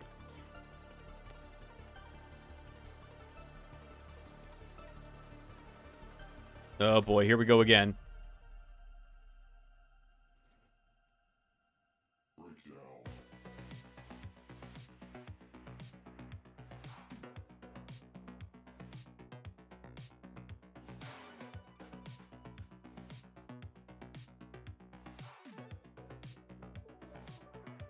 I'm gonna just leave that open forever so I can keep getting back to the unlock screen.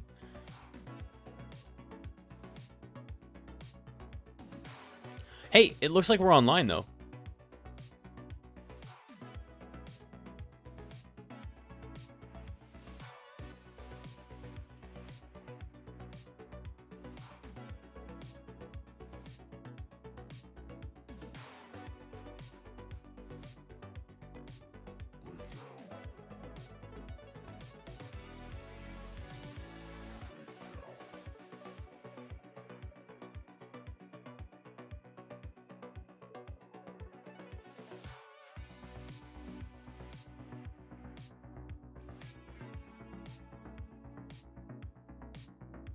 What are we downloading?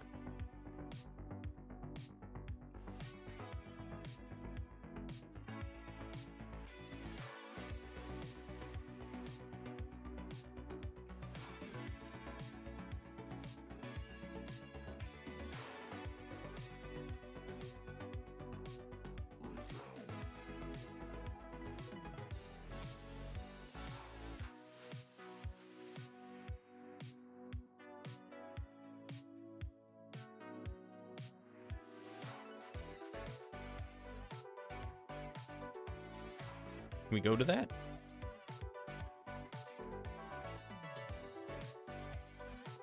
Oh, look at that.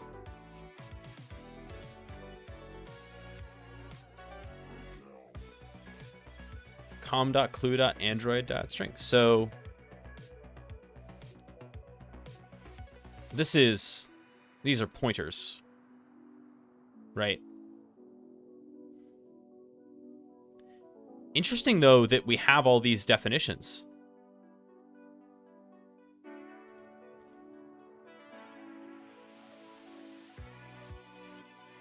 These are the things that it can describe.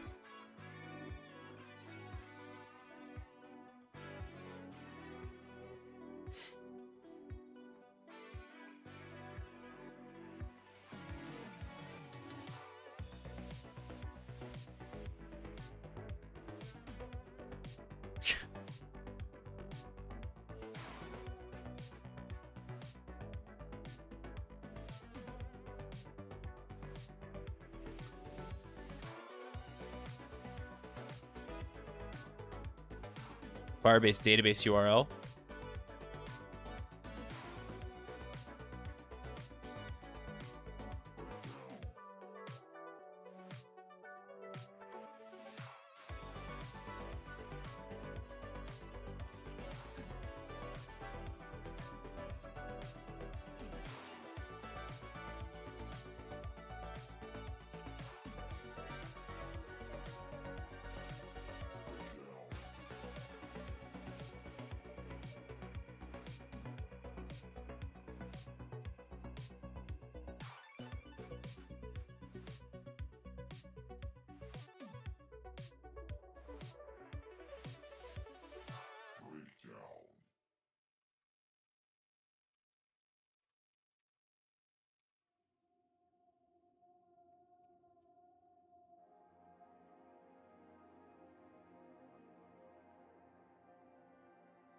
I'll be damned.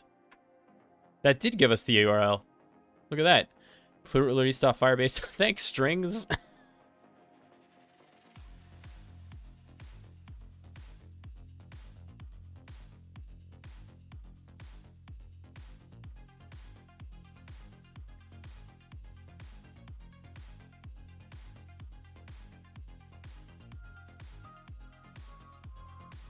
Oh, of course.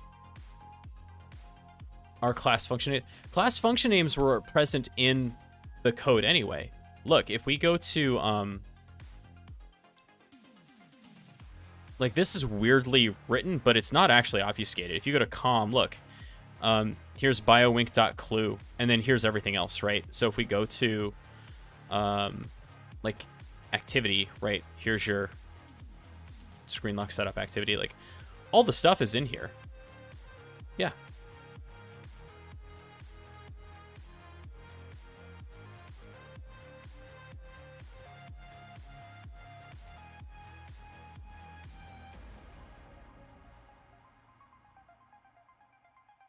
I just think it's interesting that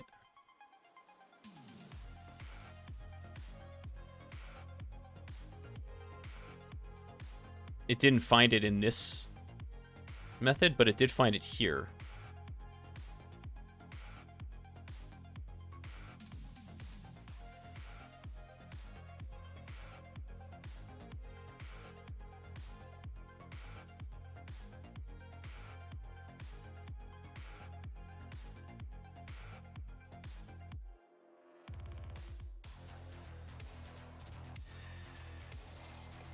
No, I think it's possible we might be able to extract their API key.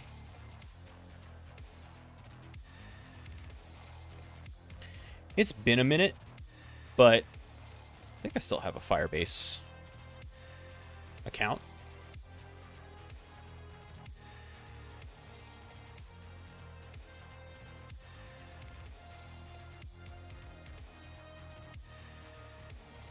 Anyway, just create a project real quick.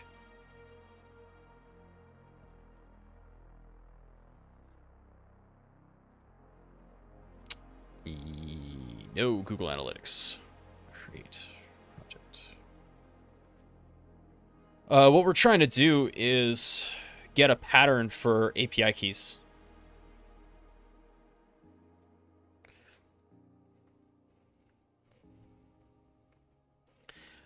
So what we've learned already, though, is that, you know, we have a sense of what these things track.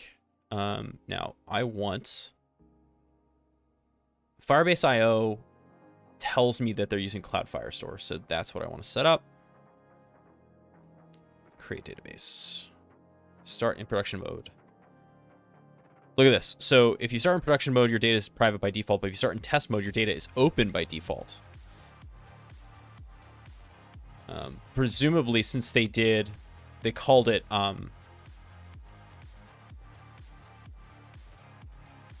clue release, one wonders if there's like clue test, right?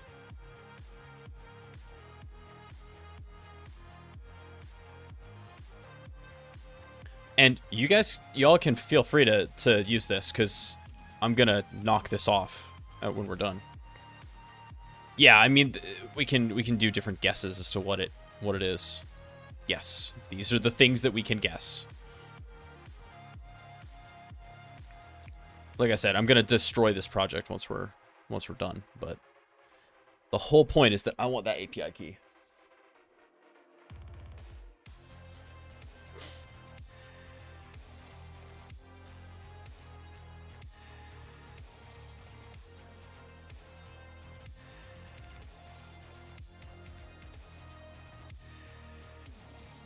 I love this thing.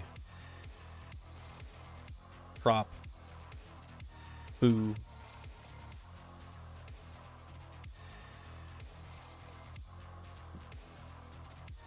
We have a database.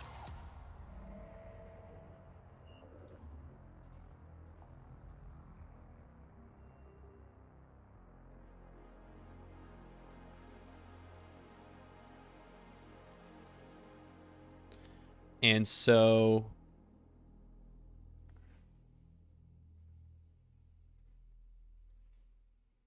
no rules.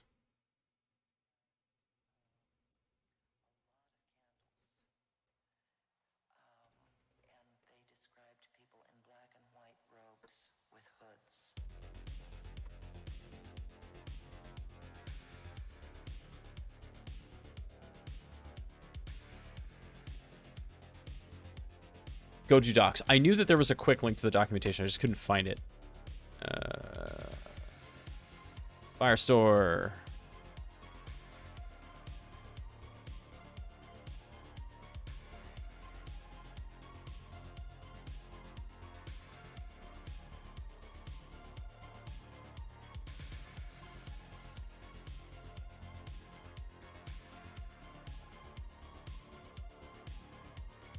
Enable a Cloud Firestore API.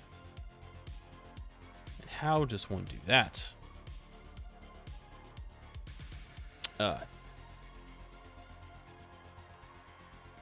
Yes.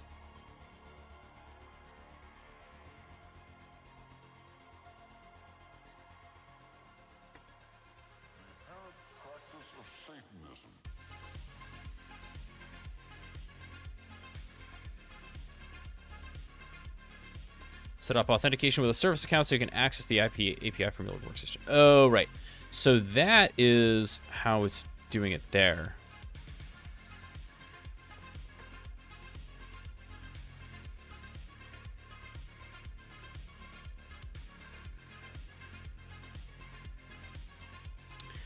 Oh, annoying. Okay, so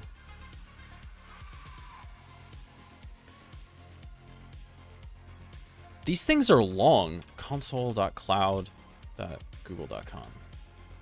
These things are long, as I recall. Yeah, first project. VS services. We don't talk about GCP so much on this channel. Credentials.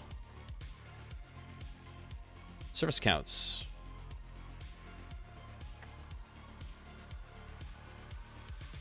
Keys. Create a key. Yeah.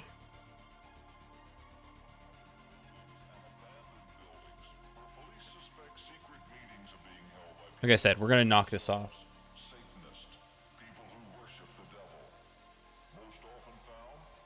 gserviceaccount.com. Okay, let's see if we can find...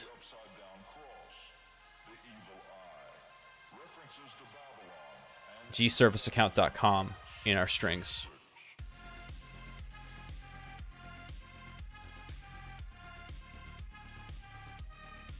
No.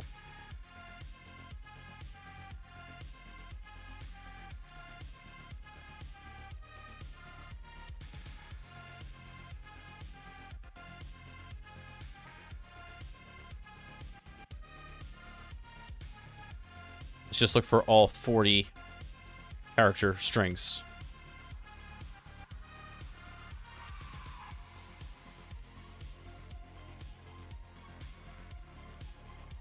That was the minimum size, 40.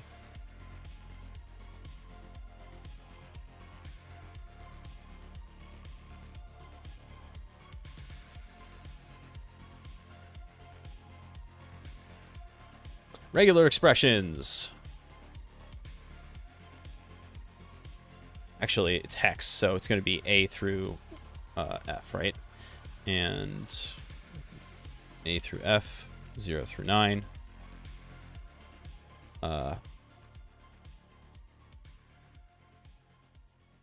For 40. Haha, that's funny. So I found one, but it was the Git version.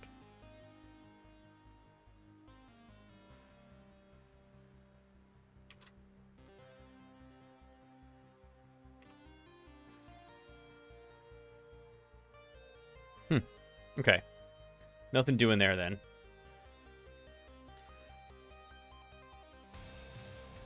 What has happened to Android x86?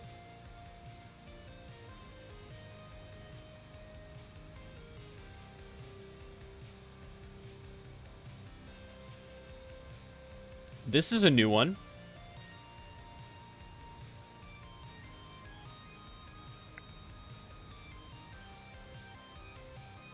I'm going to give it a little bit more juice.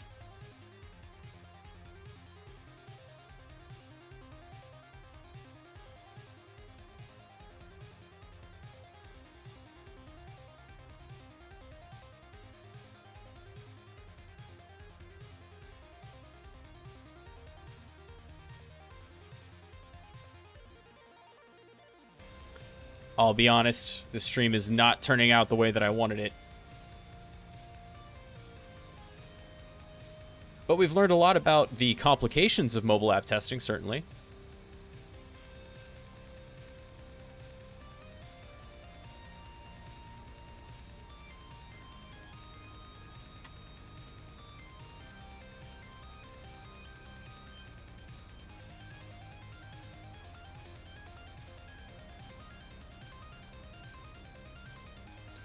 Ooh, yeah. That extra 2 gigs of RAM really makes it feel a lot more responsive.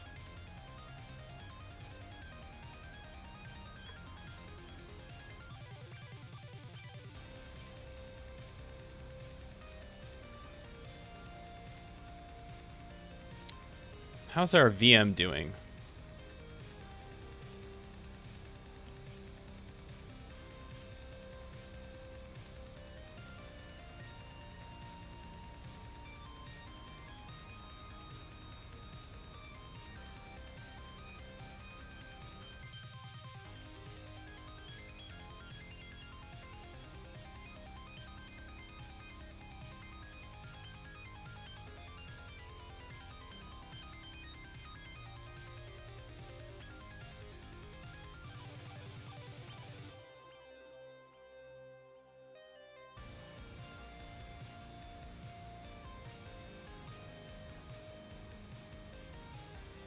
Do I have a major delay?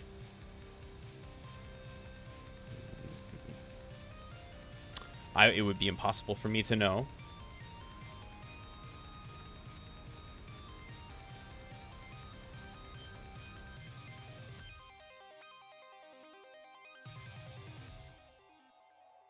It is 7:05 as of me saying that.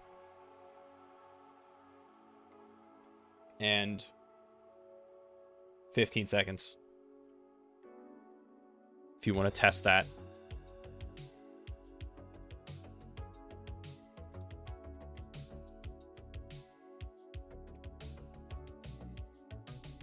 So I am logged in.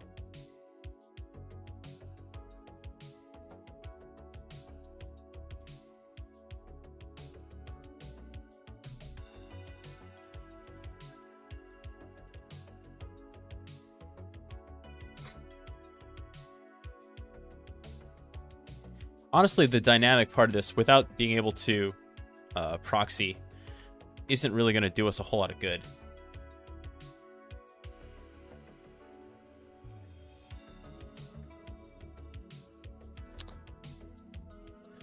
Okay. Let me go kill this thing.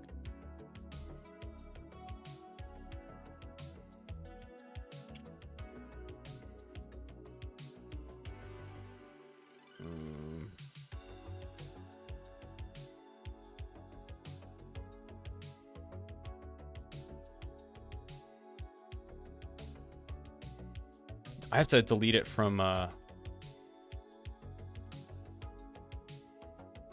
here, don't I?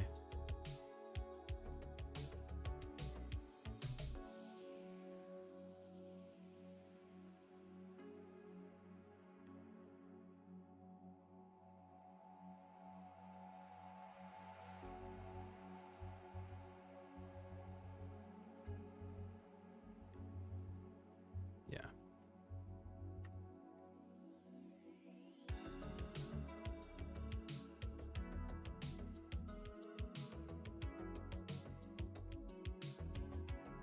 All right.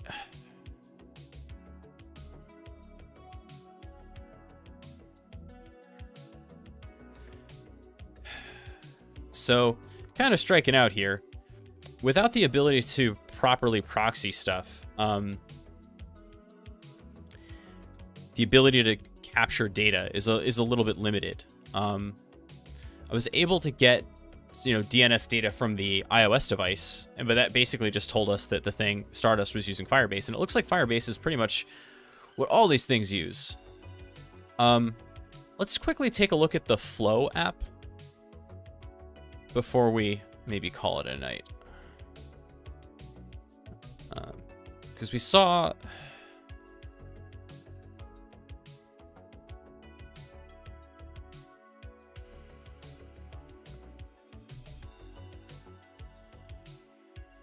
Yeah.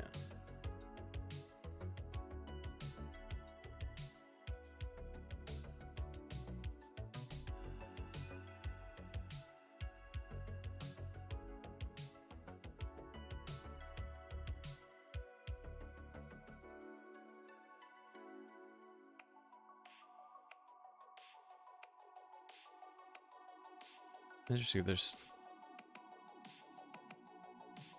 plain text insights there.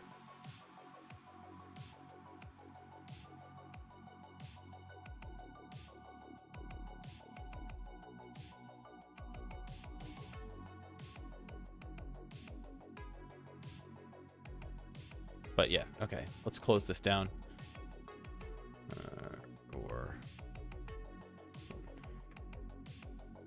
So this is Flow, which was the other one we saw, which I believe tracks even more data, right? That was the one we saw where it was like tracking weight and all sorts of stuff.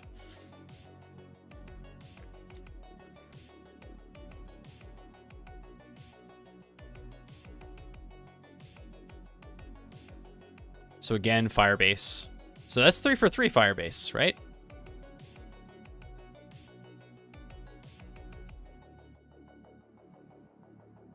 Yes.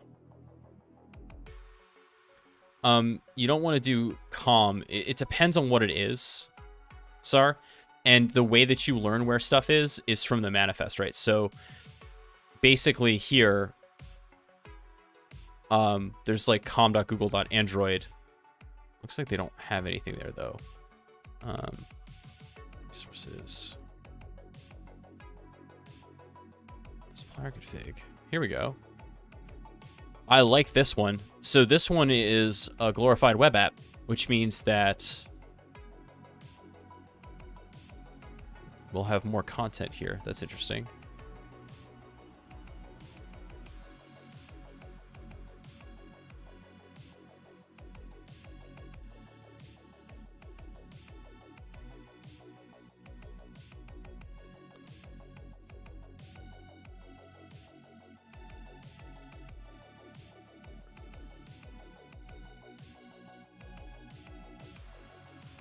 Oh wait, hold on a second. I'm being stupid. I was in resources, not source code. Sorry.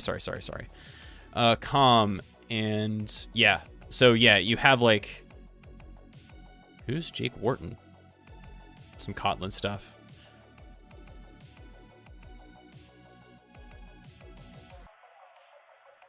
Airbnb. I think they just provided a library. But, you know, where you're looking also is like in org, right? Iggy Media. Here's your period tracker.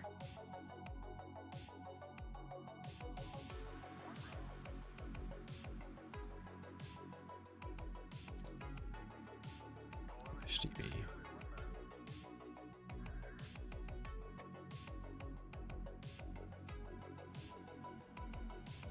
Database configuration factory.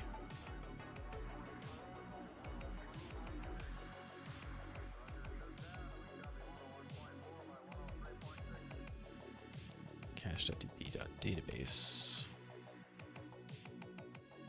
What gets stored in this database?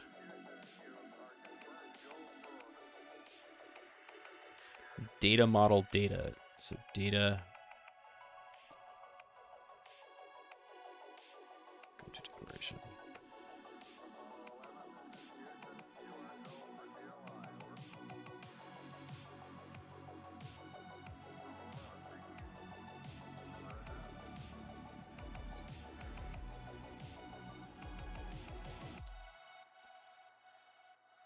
This is a little bit tricky. Let's go back to the manifest.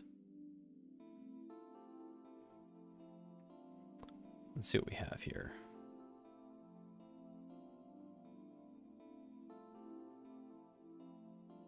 Where does everything start?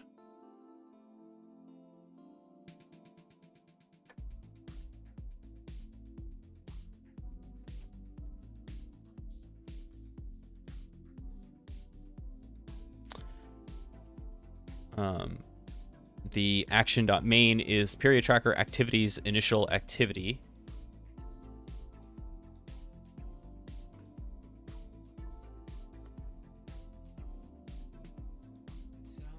So if we go to period tracker activities, you'll notice there is no initial activity. But that's because it's an alias, and the actual target activity is, it's not in activities, it's in feature. Oop, hold a second. Period tracker feature. There we go. Startup UI. And then startup dispatching activity. This is the first thing that happens.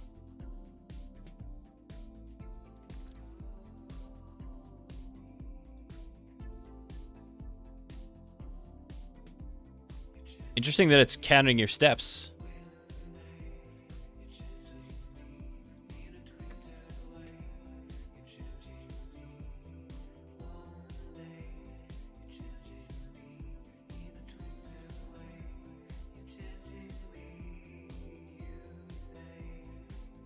Now we're looking at the intro first screen activity.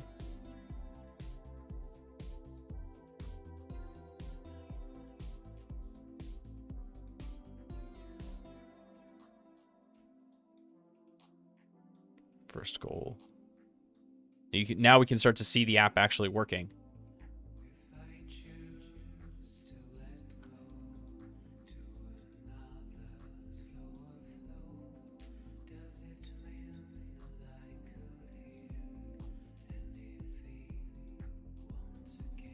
Intro first UI. So that's period tracker.ui.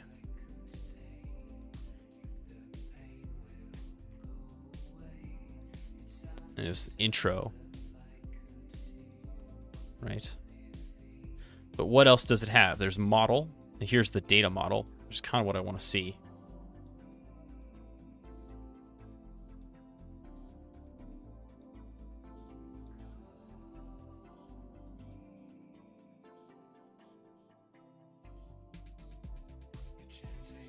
A lot of methods here.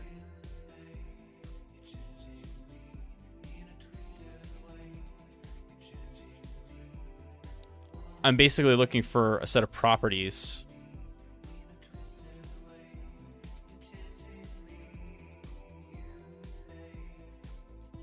to see what kind of stuff this thing tracks.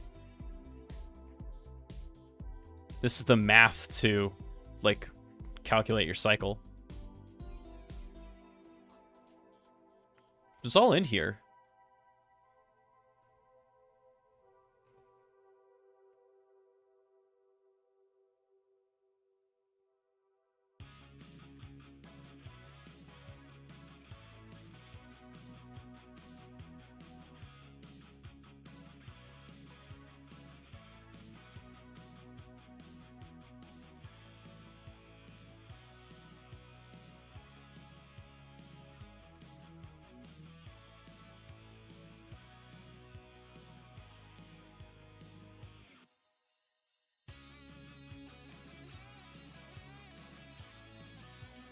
Marketing machine.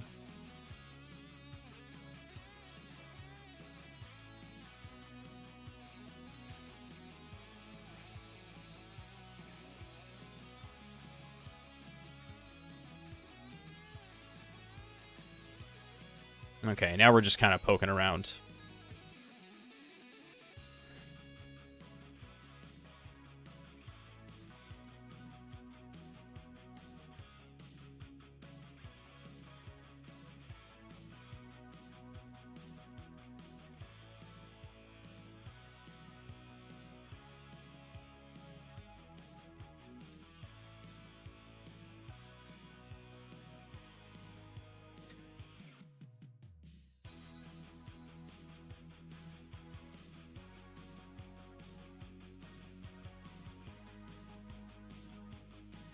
The fact that it uses BSON tells me, well, that may be something about Firebase, right? Because it's using BSON as well. It's basically MongoDB. Although it is interesting that I don't see... Oh, there's Com Google. There's Firebase. I was like, it's got to be in here somewhere. Firebase app.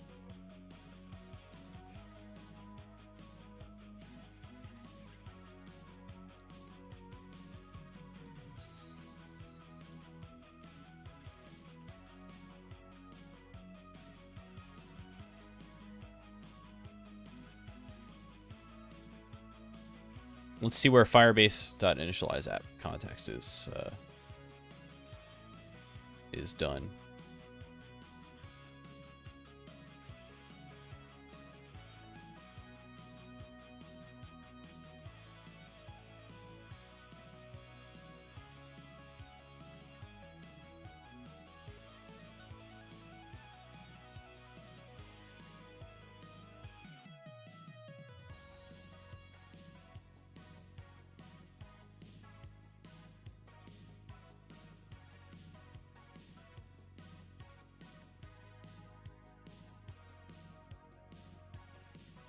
Ooh.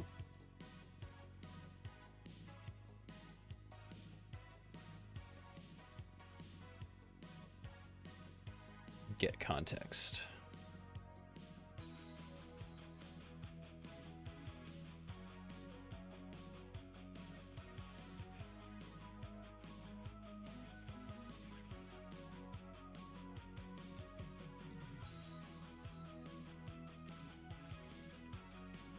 Get context is defined where? com.google.firebase. And provider? No, that's where we are.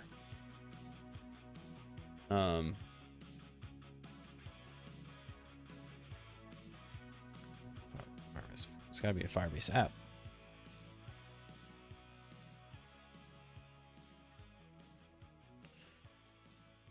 Where is get context?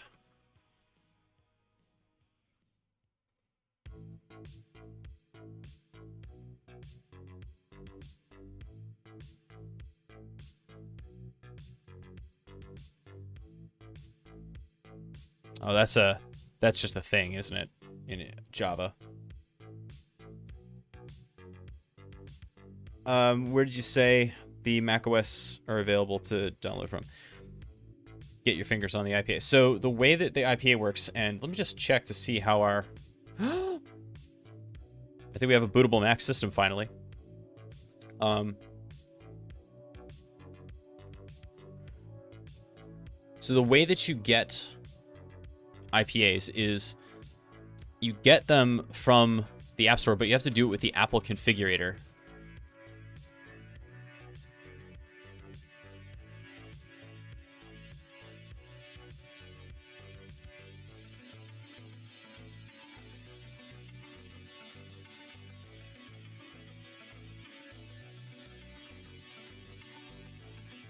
And configuration profiles.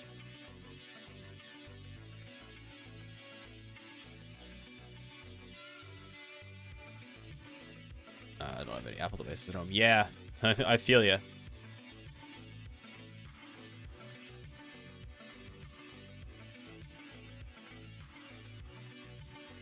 I do think it's kind of wild, though, that I'm able to virtualize a Mac like this.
I mean, it seems pretty straight ahead, honestly. Health data, AHP.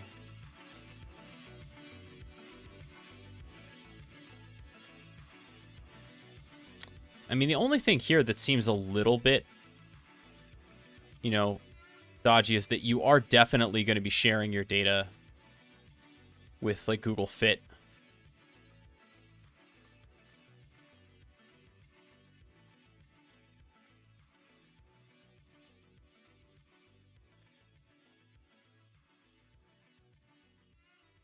And obviously, since this one is freemium, there's a billing component.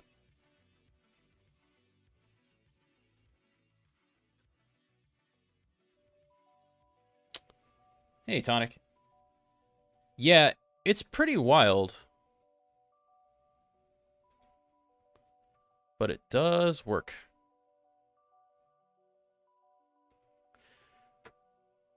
This is such a process, though, getting one of these up and running.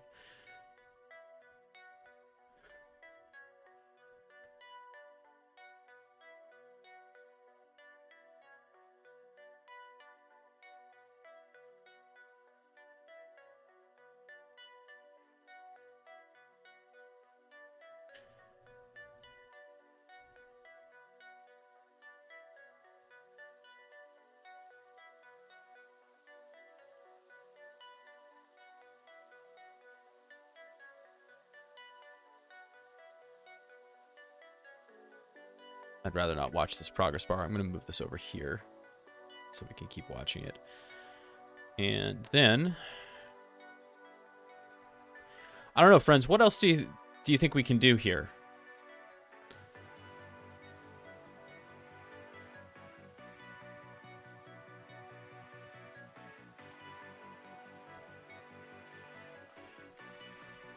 We definitely found the release.firebase.io.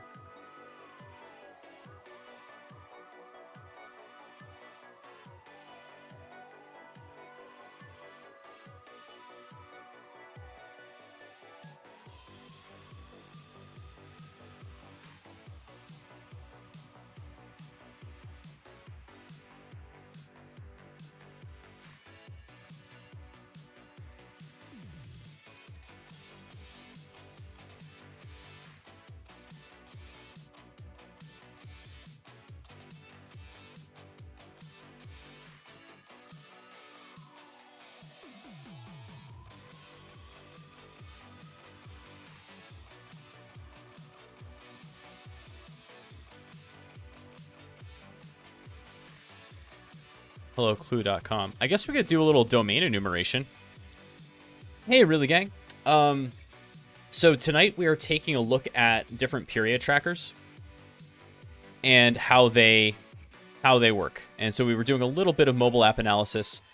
In all honesty, getting a little stymied by the vagaries of that, basically.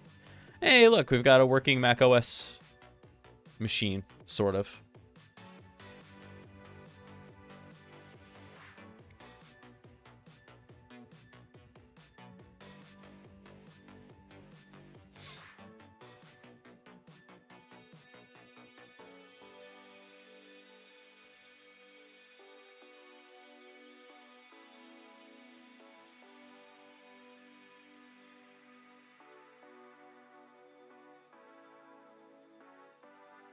What is the network connected to here right now? Oh. Ha!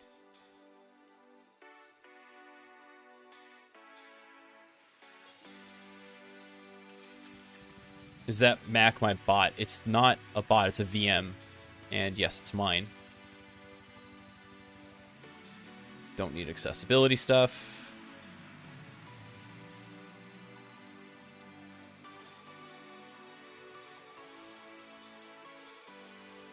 This is our virtual lab. It's an enterprise server that's running in the other room. And no migration. With this particular hypervisor, there is a way to get a macOS VM going. Yes, I'm skipping. Yeah. Agree.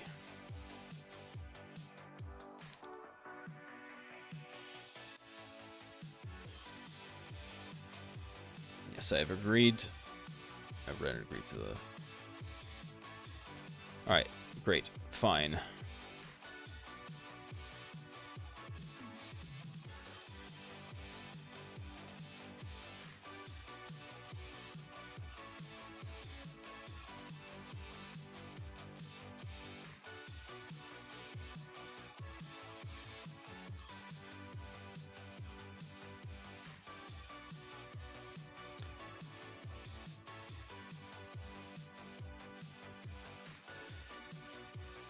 All right.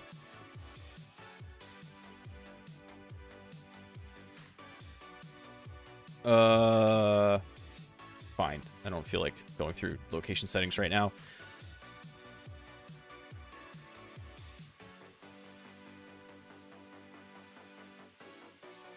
Okay. Isn't Mac OS supposed to be the easy button? Isn't it supposed to be like the thing where you actually get up and running quickly? Because I got to tell you, I could have installed like 2 or 3 different versions of Linux and been up and running at this point.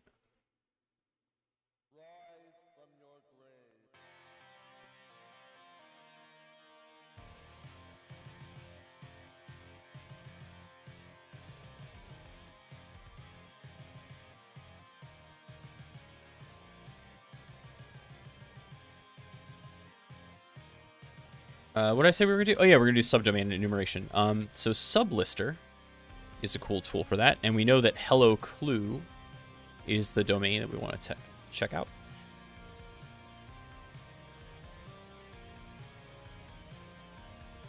Just interesting to see if they have anything, any interesting finds.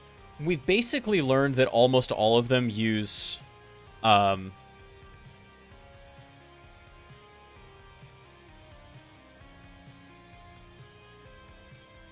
almost all of them use Firebase, is I think the big finding. And that is concerning, because if the Firebase permissions aren't set correctly, then there are a lot of things to be missed.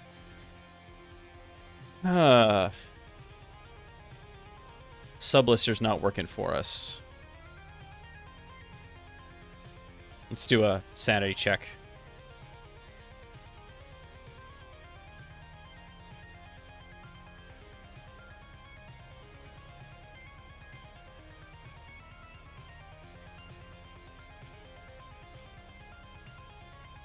Okay, well, obviously that's not right.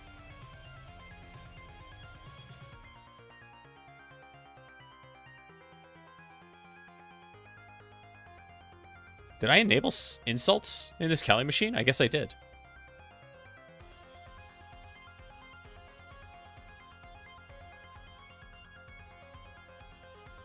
Boo. And amass is garbage. I don't know if anyone has ever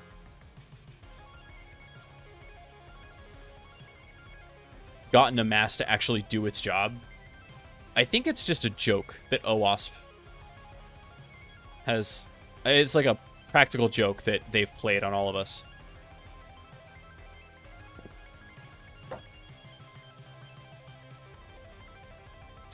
I can't tell you how many. I just realized this was the wrong size for streaming. I can't tell you how many times I've tried to use OWASP amass. It just like never delivers. Although tonight it's proven me wrong. Ooh, Easter egg discovered, huh?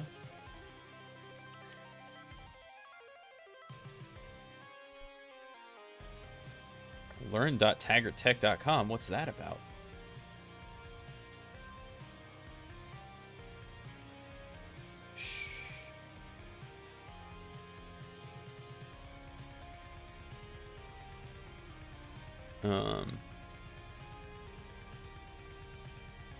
Yeah, let's try Hello Clue.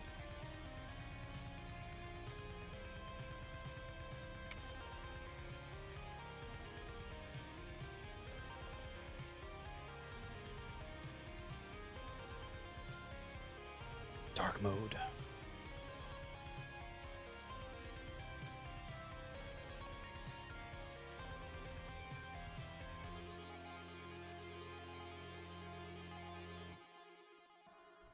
Fine.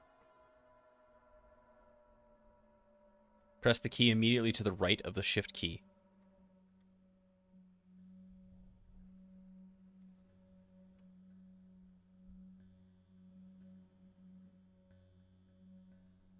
See you, Wally. Thanks for hanging out. Hey, we actually have, like, a desktop. Imagine that. Now that this thing is up and running,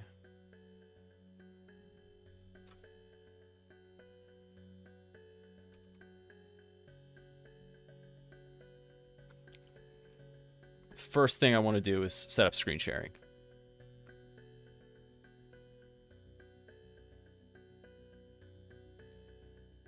And also put terminal on the dock. Keep the dock. What's my IP address? 1.109. Okay, the reason why I want to do that is because this is a terrible way to interact with it, but I don't have to interact with it that way.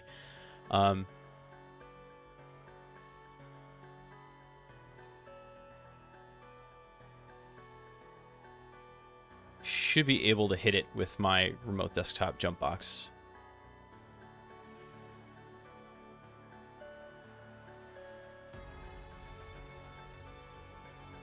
Hey, GoPro.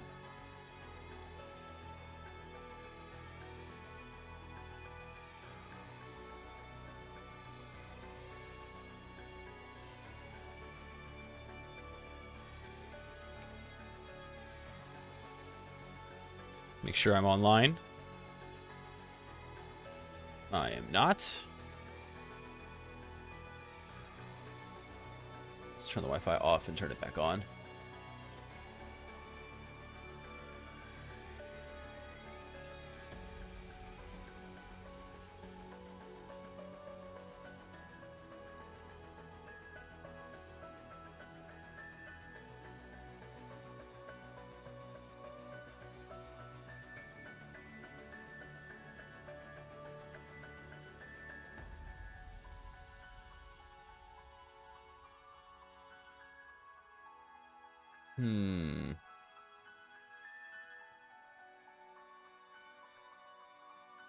Well, that's going to make it hard to do stuff. You would have thought it would have yelled at me about that, though. Let's make it restart. Let's see if it fixes itself. Meanwhile... Oh my. Okay, so we did find API.HelloClue.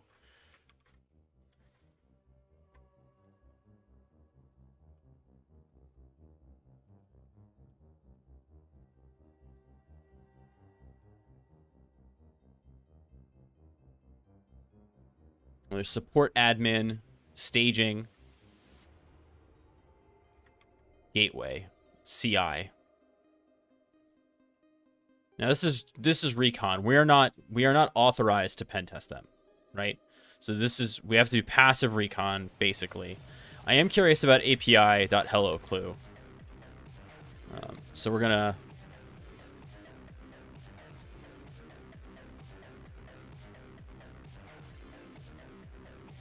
but we can't go much further than this because at that point now you're running a pen test. It's got a web server, which we kind of knew.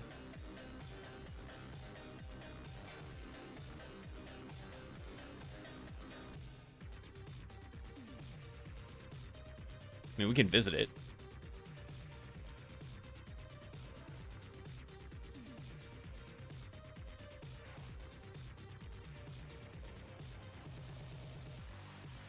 But that's kind of it, right?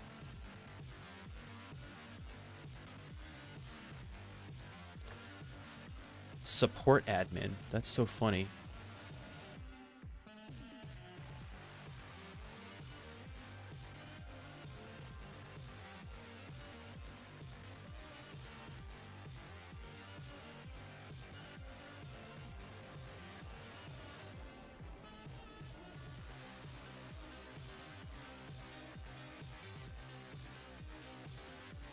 And just because a mass found them doesn't mean they're going to be hot.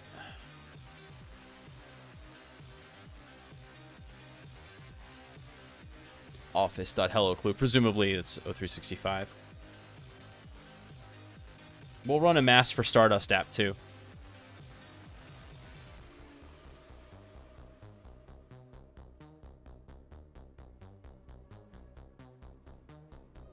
Crap. I don't know why I thought that was going to work.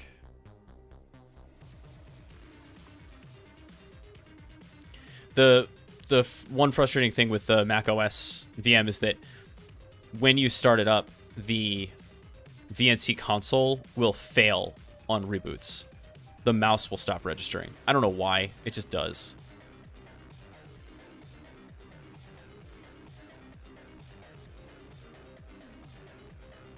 StardustApp.com. Just the one. What was the other one? Flow.health. All right.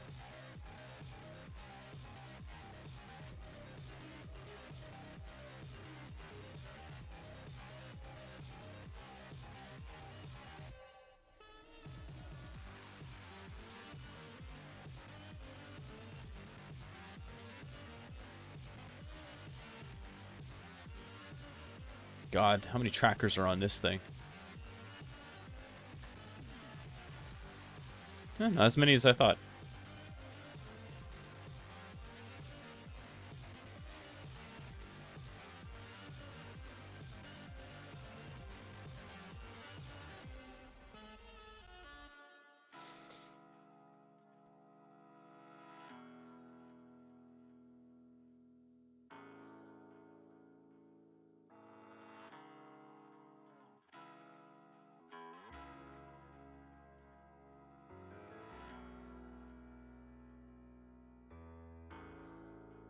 Watch me have mistyped this password. Good old spinning wheel. Oh, there we go.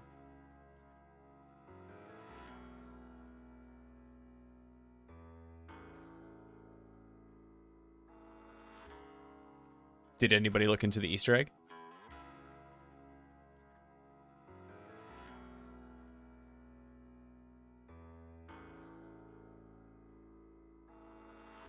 Come on.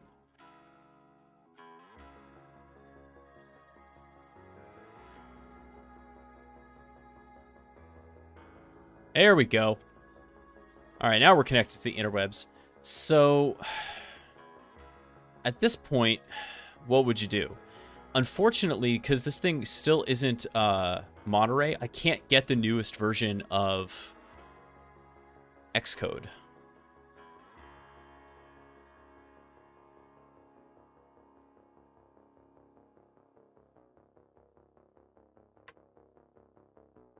$12.4 gigs.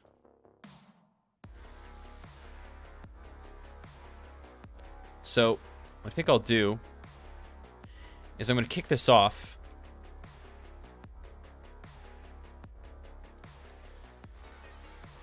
And here's what I think I'd like to do. I'd like to make this a two-parter. We've done some initial investigation into these apps, but if we really want to go deep on the iOS stuff, it just takes more time. So I think what I'm going to do is dedicate tomorrow's chill code to this as well. And we're going to do some more work on these apps and see what we can figure out. Because I think it's worth doing. We should know what these apps are doing and how they may endanger the women and people who could potentially get pregnant in our lives. That's what this is about, remember. This is not just a technical investigation. We are doing this because in the United States, I'm going to use the shorthand, women and people who can get pregnant are in danger because of the Roe v. Wade ruling. So that's what we're doing. I'll also mention that if you donate $20 or more USD to either Planned Parenthood or, honestly, preferably a local abortion network or fund, and you show me the evidence via DM, either on Discord or on Twitter, I will give you a voucher for PWST. You can just have that. And if you donate more, if you donate $20 more, so $40, every additional $20 will add a voucher to the pool that I am giving to women who are interested in web app pen testing for free. So depending on your comfort with giving, that's kind of your power to contribute. I haven't counted it up yet because honestly, I'm just trying to do as much as I can. But we've raised a significant amount for these causes right now. And if you want to contribute, you're certainly more than welcome. But I think that's going to do it for tonight. I know this wasn't like the most exciting stream, most winning stream. But sometimes research is the to paraphrase Max Weber, sometimes security research is the slow boring of hard boards, and that's what we've been doing tonight. Tonic says there's an app I've seen on Master called Drip. Yeah, so there are other ones that are more secure. I've seen some of those going around. I don't think it's a pointless exercise. These are the ones that I think I want to do the ones that are popular first, just because I want to know what a lot of people are going to get affected by, and then maybe we can go on from there. But yeah, I think that's going to do it for tonight. Thanks everybody for hanging out. I hope you learned something. I know that I did. And let's see. Looks like Skyfire is streaming. Give Black Sheep a